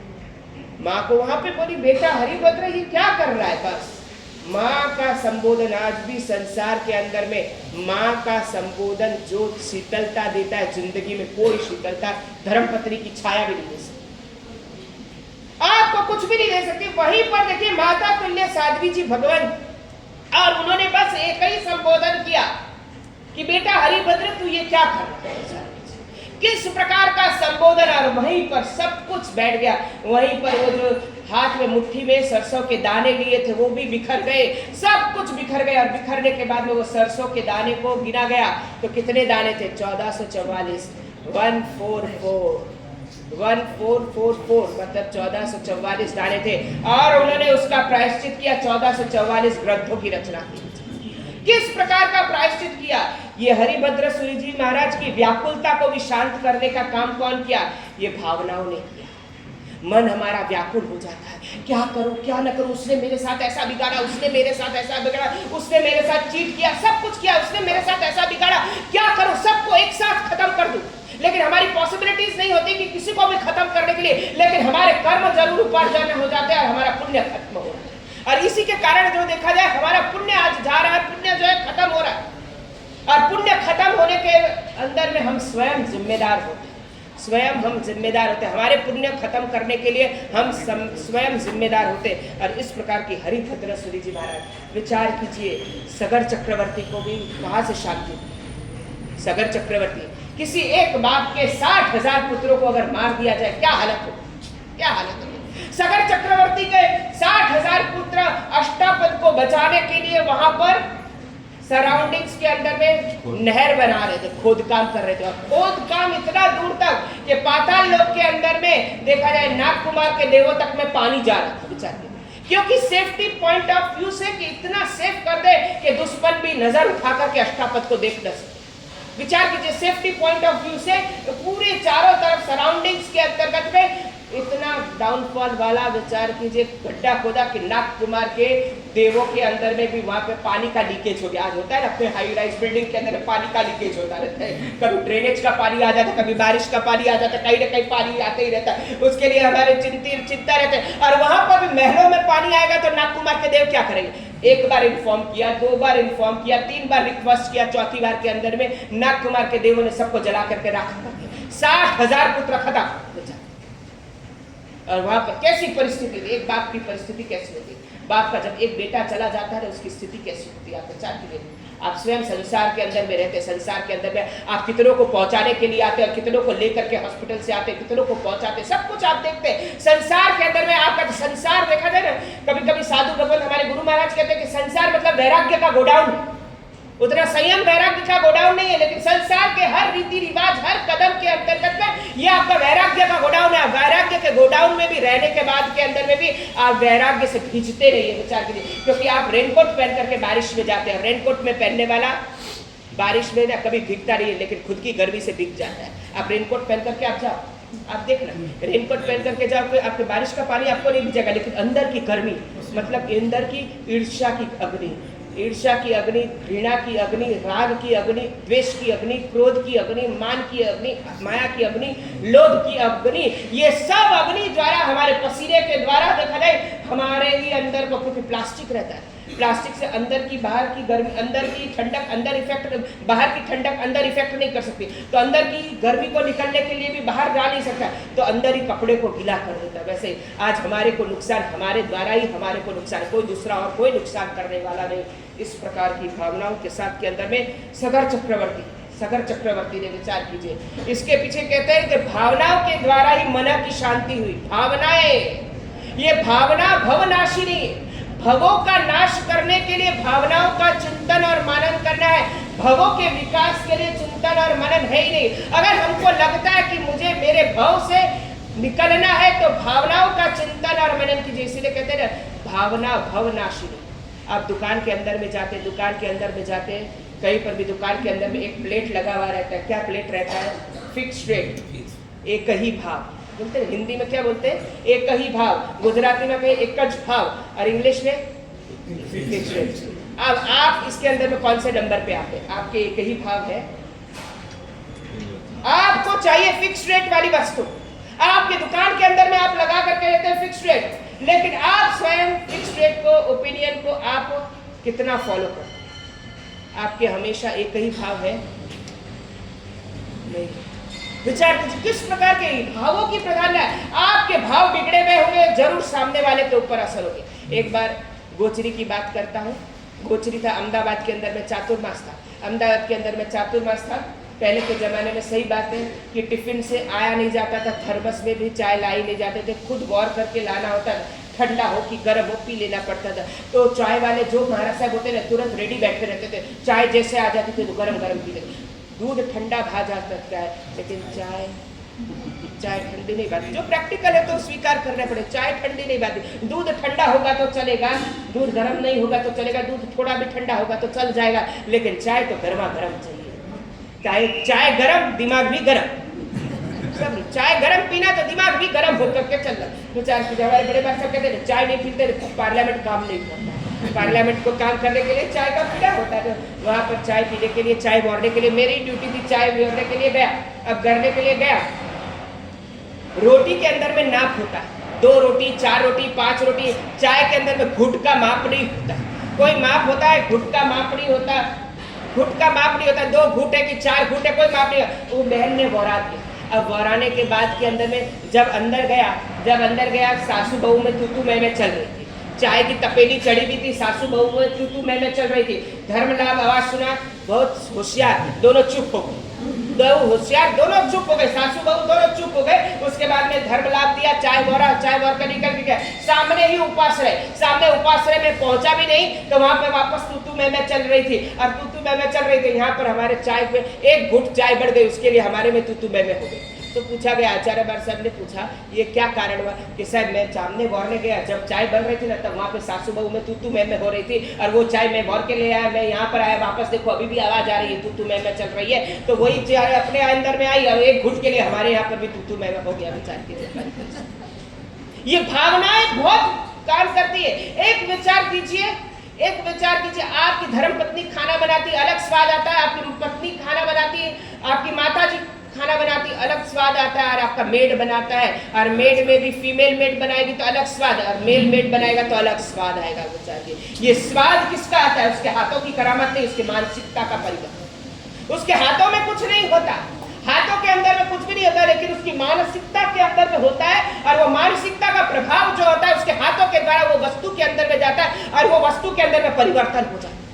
हमारे यहाँ पर कहते हैं प्रवचन भी ये मानसिकता को बदलने का काम करता है। प्रवचन के द्वारा मानसिकता बदलनी चाहिए। अब यहाँ पर ये ग्रंथ की रचना किसको लेकर के होता है ना, हर जगह के अंदर में ईगो क्लैशेस होते हैं। मैं कुछ करता तो मेरा अहम भी इसमें टकराता है, मेरा ईगो भी क्लैश होता है। यहाँ पर गुरु भगवंत ने पूछ लिया, गुरु भगवंत ने कह दिया मेरा कोई ईगो क्लैश नहीं, मेरा कोई ईगो क्लैश नहीं। मेरे ये ग्रंथ को इतनी ज्यादा प्रसिद्धि मिले, इतनी ज्यादा मान्यता मिलती, ऐसा एक्सपेक्टेशन भी नहीं है मेरे को, कुछ भी नहीं है मेरे को, कुछ नहीं है। मेरा तो बस एक ही लक्ष्य है, आत्मा विशुद्धि का लक्ष्य लेकर के ये ग्रंथ की रचना, सिर्फ आत्मा विशुद्धि का लक्ष्य लेकर के, आत्मा की विशुद्धि, बस आत्मा की, ना हमारे शरीर की विशुद्धि नहीं चाहिए, ना हमको कपड़े की विशुद्धि चाहिए, सिर्फ हमारी आत्मा की विशुद्धि को लेकर के हमारे को ये ग्रंथ की रचना करनी। उसके सिवाय हमारे ग्रंथ की रचना के पीछे हमारा कोई भी प्रयोजन नहीं है, हमारा कोई भी मन के अंदर में इच्छा नहीं है, मन के अंदर में एक्सपेक्टेशन नहीं है, मन के अंदर में कामना नहीं है, कुछ भी नहीं। बस आत्मा की विशुद्धि हो, आत्मा के परिणामों को आप जानिए। आत्मा के ऊपर में कालिमा जो छा गई है, लालटेन, पहले के जमाने में लालटेन रहते थे, लालटेन के अंतर्गत में अगर दीपक की रोशनी, लौ की रोशनी अगर बाहर नहीं आ रही है तो लौ में कोई खराबी नहीं है। खराबी तो किसमें? कांच में खराबी है। कांच को क्लीन करना, कांच के ऊपर में कालिमा का काजल छाया हुआ है, कालिमा का काजल छाया हुआ है, उसको क्लीन करना है। तो हमारे आत्मा के ऊपर में भी कालिमा का काजल छाया हुआ है। और यहाँ पर ममत्व टूटने चाहिए। ग्रंथ का प्रयोग ममत्व, अटैचमेंट छूटना चाहिए। बच्चों से अटैचमेंट आप तोड़ते हैं कि नहीं तोड़ते? बच्चों का, आपका प्राणों का प्यारा होता है, उसको आप स्कूल भेजते कि नहीं भेजते? 4 घंटा स्कूल भेजते, 5 घंटा स्कूल भेजते, पढ़ने के लिए विदेश में भेजते। विदेश में जाने के बाद में वो वहाँ सेटल हो जाता है, और सेटल होने के बाद में आप रोते हैं, तो रोने के अधिकारी और रोने के जिम्मेदारी आप स्वयं है, क्योंकि आप ही ने बच्चों को वहाँ भेजा है। बच्चे सामने से जा करके गए नहीं, आप ही ने भेजा है, तो इसके लिए जिम्मेदार है। इसके अंतर्गत में एक पॉइंट ऑफ व्यू से लेते हैं, हार्ट अटैक। यूएस के अंदर में ज्यादा हार्ट अटैक के पेशेंट है, यूएस के अंदर में मरने वालों की संख्या के अंदर में ज्यादा हार्ट पेशेंट है, और ज्यादातर सब अटैक से मरते हैं। उसमें 45 से 65% लोग, जो देखा जाए 45 उम्र से 65 वर्ष की उम्र में ज्यादातर लोग मरते हैं। 25% जो यूएस की पॉपुलेशन के अंदर में 25% जो है मरने वालों की संख्या 45% से 65% के बीच के अंदर में, इस बीच में। और उनको 25% को एक प्रकार की बीमारी होती है, psychosomatic coronary artery. Psychosomatic coronary artery ये एक प्रकार की बीमारी है। इस बीमारी से रिलेटेड क्या है? तो कहते हैं भावना से रिलेटेड ये बीमारी, भावनाओं से रिलेटेड है। विचार कीजिए, भावना कहाँ क्या काम नहीं करती। विचार कीजिए, अगर मन के अंदर में किसी के प्रति आपके गलत भाव है तो विचार कीजिए आपके शरीर के अंदर में पॉइजन, जहर का निर्माण हो रहा है। और वही जहर के अंदर में आपने अपने बच्चे को स्तनपान कराया, उसके अंदर उसके प्राण पखेरु उड़ गए, जीवन लीला समाप्त हो गई, ये सब कुछ है। तो वहां पर पूछा गया कि क्या कारण है ये डिसीज का? This disease is related with contemplations, मतलब भावनाओं से ये रिलेटेड है। भावनाओं से ये रिलेटेड है क्यों? तो कहते हैं भावनाओं के द्वारा ब्लड क्लॉटिंग का प्रमाण जल्दी होता है। डॉक्टर साहब है यहाँ पर, उनसे भी मालूम है कि उनको भी ये मालूम, जीवन के अंदर में खून निकले वो जरूरी नहीं है, खून का क्लॉटिंग कितने परसेंटेज में आता है वो जरूरी है, विचार कीजिए। और हार्ट अटैक जो है ड्यू टू ब्लड क्लॉटिंग, खून का थक्का हो जाना, विचार कीजिए, खून के थक्के हो जाना और उसके अंदर में आपकी जीवन लीला समाप्त हो जाती। शास्त्रकार भगवंत कहते हैं खून में थक्का होने के लिए आप इकोस्प्रिन लेते हैं, एक गोली लेते हैं खून को पतला होने के लिए। तो दिमाग को पतला होने के लिए भावनाओं का चिंतन और मनन कीजिए ताकि दिमाग पतला हो, दिमाग अच्छा हो, ताकि भावनाओं का चिंतन और मनन होगा तो दिमाग अच्छा होगा। और वहां पर कहते हैं वहां पर ब्लड बैंक को 3 विभागों के अंदर में विभाजित किया जाए, 3 डिवीजन, 3 क्लासिफिकेशन किए जाए। एक ब्लड जो ऐसे होते हैं जिनको 8 से 12 मिनट के अंदर में क्लॉट होते हैं, 8 से 12 मिनट के अंदर में क्लॉट होते हैं।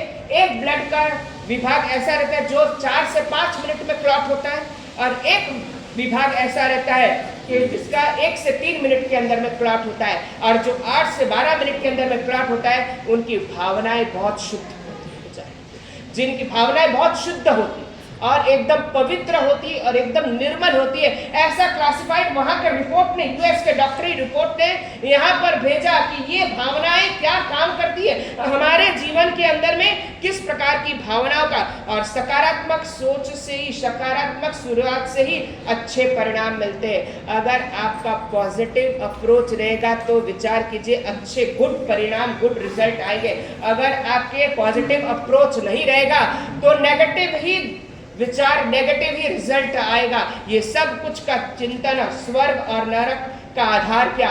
तो कहते मनुष्य का मन। सुख और दुख का आधार क्या? तो कहते मनुष्य का मन। ये सब कुछ, स्वर्ग भी यही है, नरक भी यही है। पिक्चर का गीत आया था ना, राजकुमार का और मुकेश ने गाया था, स्वर्ग भी यही, नरक भी यही, इसके सिवा जाना कहाँ। विचार कीजिए, सब कुछ यही है, जीना यहाँ और मरना यहाँ।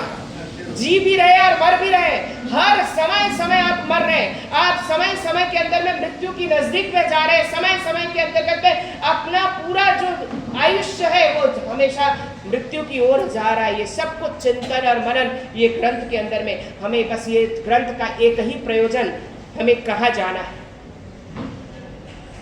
क्या प्राप्त करना है, किसके लिए प्राप्त करना है, बस ये 3 क्वेश्चन। ये ग्रंथ को पढ़ने के लिए, ग्रंथ का स्मरण करने के लिए, ग्रंथ का चिंतन और मनन करने के लिए, बस यहाँ शास्त्रकार भगवंत विनय विजय जी महाराज 3 प्रश्न दिया। 3 प्रश्न का सोने से पहले चिंतन कीजिए, उठने के बाद में चिंतन कीजिए। सोने से पहले ये सोच करके चलिए कहाँ जाना है, हमें कहाँ जाना है, सही बताइए हमको कहाँ जाना है। आपका तो रटा रटाया जवाब नहीं, मोक्ष जाना है, एकदम रटा रटाया जवाब।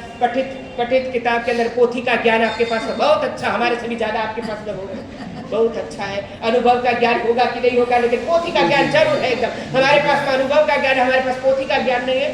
पोथी का, अनुभव का ज्ञान, कहाँ जाना है, फिर क्या प्राप्त करना है। अगर पूछा जाए क्या प्राप्त करना है तो कि शायद मोक्ष ही प्राप्त करना है और तो कुछ है नहीं। तो मोक्ष प्राप्त करने के लिए तो ये ताम झाम किसके लिए कर रहे हैं?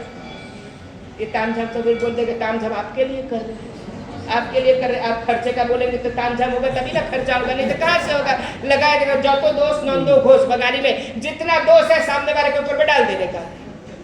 वधियो घटियो साधु जी नो भाग, कोई भी बड़ा घटा हो तो साधु जी को वो लगा देने का, विचार करिए। और किसके लिए प्राप्त करना है?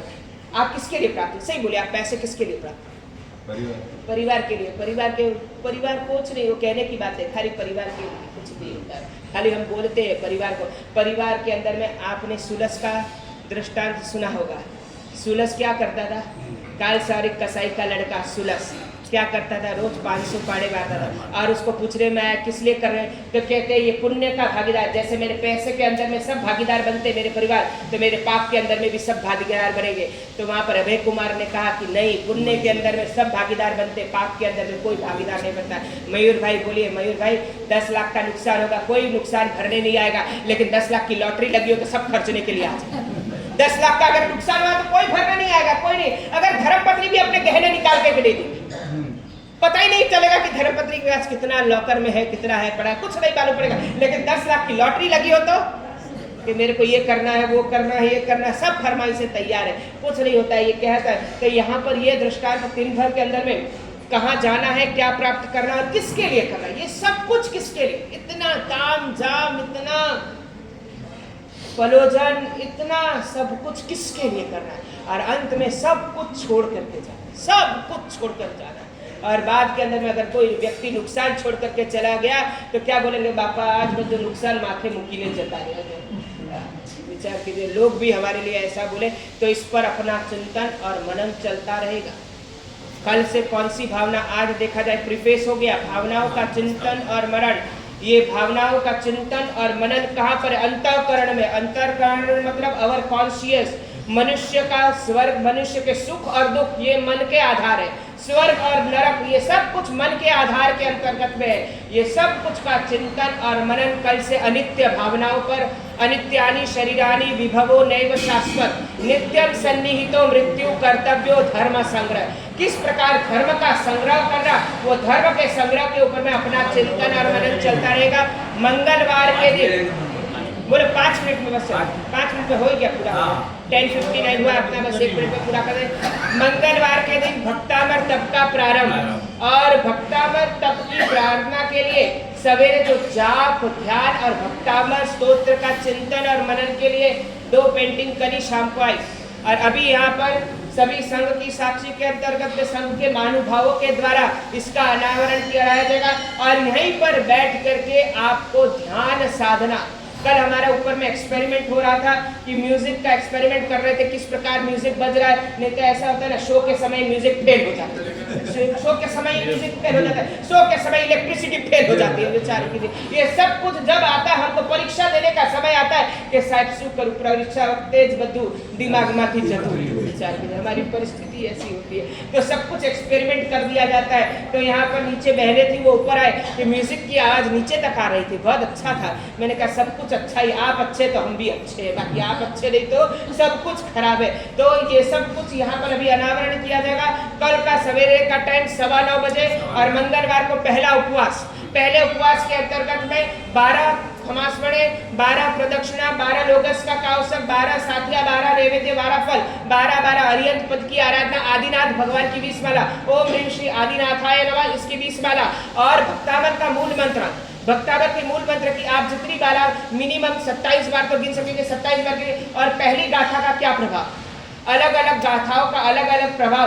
आजकल भक्तामर हीलिंग के द्वारा ट्रीटमेंट हो रहा है, भक्तामर के कोर्स के द्वारा, भक्तामर के जाप के द्वारा, भक्तामर की 41वीं गाथा के द्वारा उद्भूत भीषण जलोधर भाग्रभुक्ता। शरीर के अंदर में कोई भी भयंकर बीमारी से ग्रसित हो गया, बीमारी ठीक होगी कि नहीं होगी गारंटी नहीं है, लेकिन बीमारी के द्वारा आपकी मानसिकता अच्छी रहेगी। लोग समझते हैं कि धर्म की आराधना करने से बीमारी नहीं जा रही है, बीमारी नहीं जा रही, ये आपकी गलत भ्रमणा है। आपके कर्म के द्वारा बीमारी जाती है, आपके कर्मजन्य बीमारी है, धर्मजन्य बीमारी है ही नहीं। अगर धर्मजन्य बीमारी है तो धर्म के द्वारा जाएगी, आपके कर्मजन्य बीमारी है तो कर्म के द्वारा जाएगी। तो धर्म की आराधना उस समय बीमारी के अंदर में आपकी मानसिकता को स्वस्थ रखता है, आपकी मानसिकता को बिगड़ने नहीं देता। आपकी पीड़ा के द्वारा आपकी मानसिकता नहीं बिगड़ी। धर्म की आराधना हमारे को हमेशा मानसिकता अच्छी रखने के लिए ही करनी होती है। बाकी ये बोलोगे क्या हमने ये वो सग्रम गिना और हमारे दुख नहीं गए, वो सग्रम गिरा हमारा बुखार नहीं गया, ये सब मान्यता नहीं। आपको बुखार में भी आपकी मानसिकता को स्टेबल रखने का काम धर्म का काम है। और वही भक्तामर की गाथाओं के साथ के अंतर्गत में ले, ये तो ऐसा हुआ, ये भक्तामर की एक गाथा के अंदर में आता है कि बंदी खाने से आदमी मुक्त हो जाता है, लेकिन गलत काम करके अगर बंदी खाने में गया तो वो फिर मुक्त नहीं हो, तो फिर धर्म को बदनाम करे, वो सब नहीं होता। उसके अंतर्गत तो ये सब कुछ गाथाओं का प्रभाव है। उन गाथाओं के लेकर के रोज एक एक गाथा 6 बजे से 6:20, उससे ज्यादा भी नहीं, 6:21 भी नहीं और 6:20 से 6:19 भी नहीं। खास करके आपको बहनों को रिक्वेस्ट है, 6:20 में ये घड़ी की 6 बजे हम आ जाएंगे, कोई वंदन नहीं, कुछ नहीं, वहां पर सीधा अपने ध्यान की प्रक्रिया के अंदर में चले जाएंगे, क्योंकि वंदन नहीं करने का, वंदन आपको आचार्य भगवंत की निश्रा के अंदर में यहाँ पर जब ग्रंथ का वांछन हो तब करना, वहां पर आपको आने का और सभी को शांति से आने का। पहले बोल दिया जाए व्हाइट एंड व्हाइट के अंदर में, पूजा के अंदर में कोई को सामायिक नहीं लेने का, कोई को कुछ नहीं लेकर का है। व्हाइट एंड व्हाइट के अंदर में जेंट्स को या फिर पूजा के वस्त्र या फिर पूजा के वस्त्र, आप आइए 6 बजे से 6:20 में आइए, यहाँ से सीधा मंदिर जाइए। स्नात्र में 6:25 में स्नात्र चालू होता है। हमारे स्नात्र वाले भाइयों ने भी कहा कि हमारे साहब हम पहले ही भक्तामर करते हैं, हम पहले, मैंने कहा हम भक्तामर नहीं कराएंगे, हम भक्तामर का पाठ नहीं, भक्तामर का पाठ में 20 मिनट चला जाएगा। 20 मिनट तो हमको टाइम स्लॉट डाउन में हमको टाइम ही 20 मिनट का मिला है। वो जैसे होता है ना पालिकला के अंदर में 20-20 मिनट का टाइम मिलता है, 20-20 मिनट क्वालिटी दर्शन करने के लिए 20-20 मिनट का टाइम। अगर 20-20 मिनट में हम जोरदार भक्तामर चालू करते तो 20 मिनट हमारा ऐसे ही चला जाए। तो हमारे को स्लॉट मिला है टाइम 6 से 6:20, 25 करूंगा तो बीच में सब उठने लगे, साहब हमारे स्नात्र में मोड़ उठाए है कि नहीं सर? तो वो बात है, ठीक है। तो 6:20 तक के अंदर में हमारे स्नातक वाले भाइयों ने कहा हम लोग शायद पहले भक्तामर कर लेंगे, 6 से 6:20 में हम लोग आएंगे और आने के बाद में 6:25 से हमारा भक्तामर प्रारंभ करेंगे और भक्तामर करेंगे। कुंथुनाथ दादा का प्रक्षाल का लाभ मिलेगा, सब कुछ मिलेगा, सबको एक साथ के अंतर्गत में एकदम बॉडी चार्ज हो जाएगा, आत्मा चार्ज हो जाएगी, शरीर चार्ज हो जाएगा, मन चार्ज आएंगे। खुद रिचार्ज होगा नहीं कि होना वो तो बात अलग है, लेकिन सब यहाँ से चार्ज हो जाएगा। इस पर अपना चिंतन और मनन चलता रहेगा। जिनाज्ञा विरुद्ध कुछ भी बोला गया तो त्रिविध मिच्छाम कुछ अनाउंस करना, पहला अनाउंस कर दो। 2 मिनट भैया, 2 मिनट खाली बहने, 2 मिनट। आप भगवान को देख करके जाइए। सही में भगवान देखने के बाद यही बैठने का मन हो जाएगा। आपने कभी देखा नहीं होगा इस प्रकार के भगवान की आकृति बनाई गई।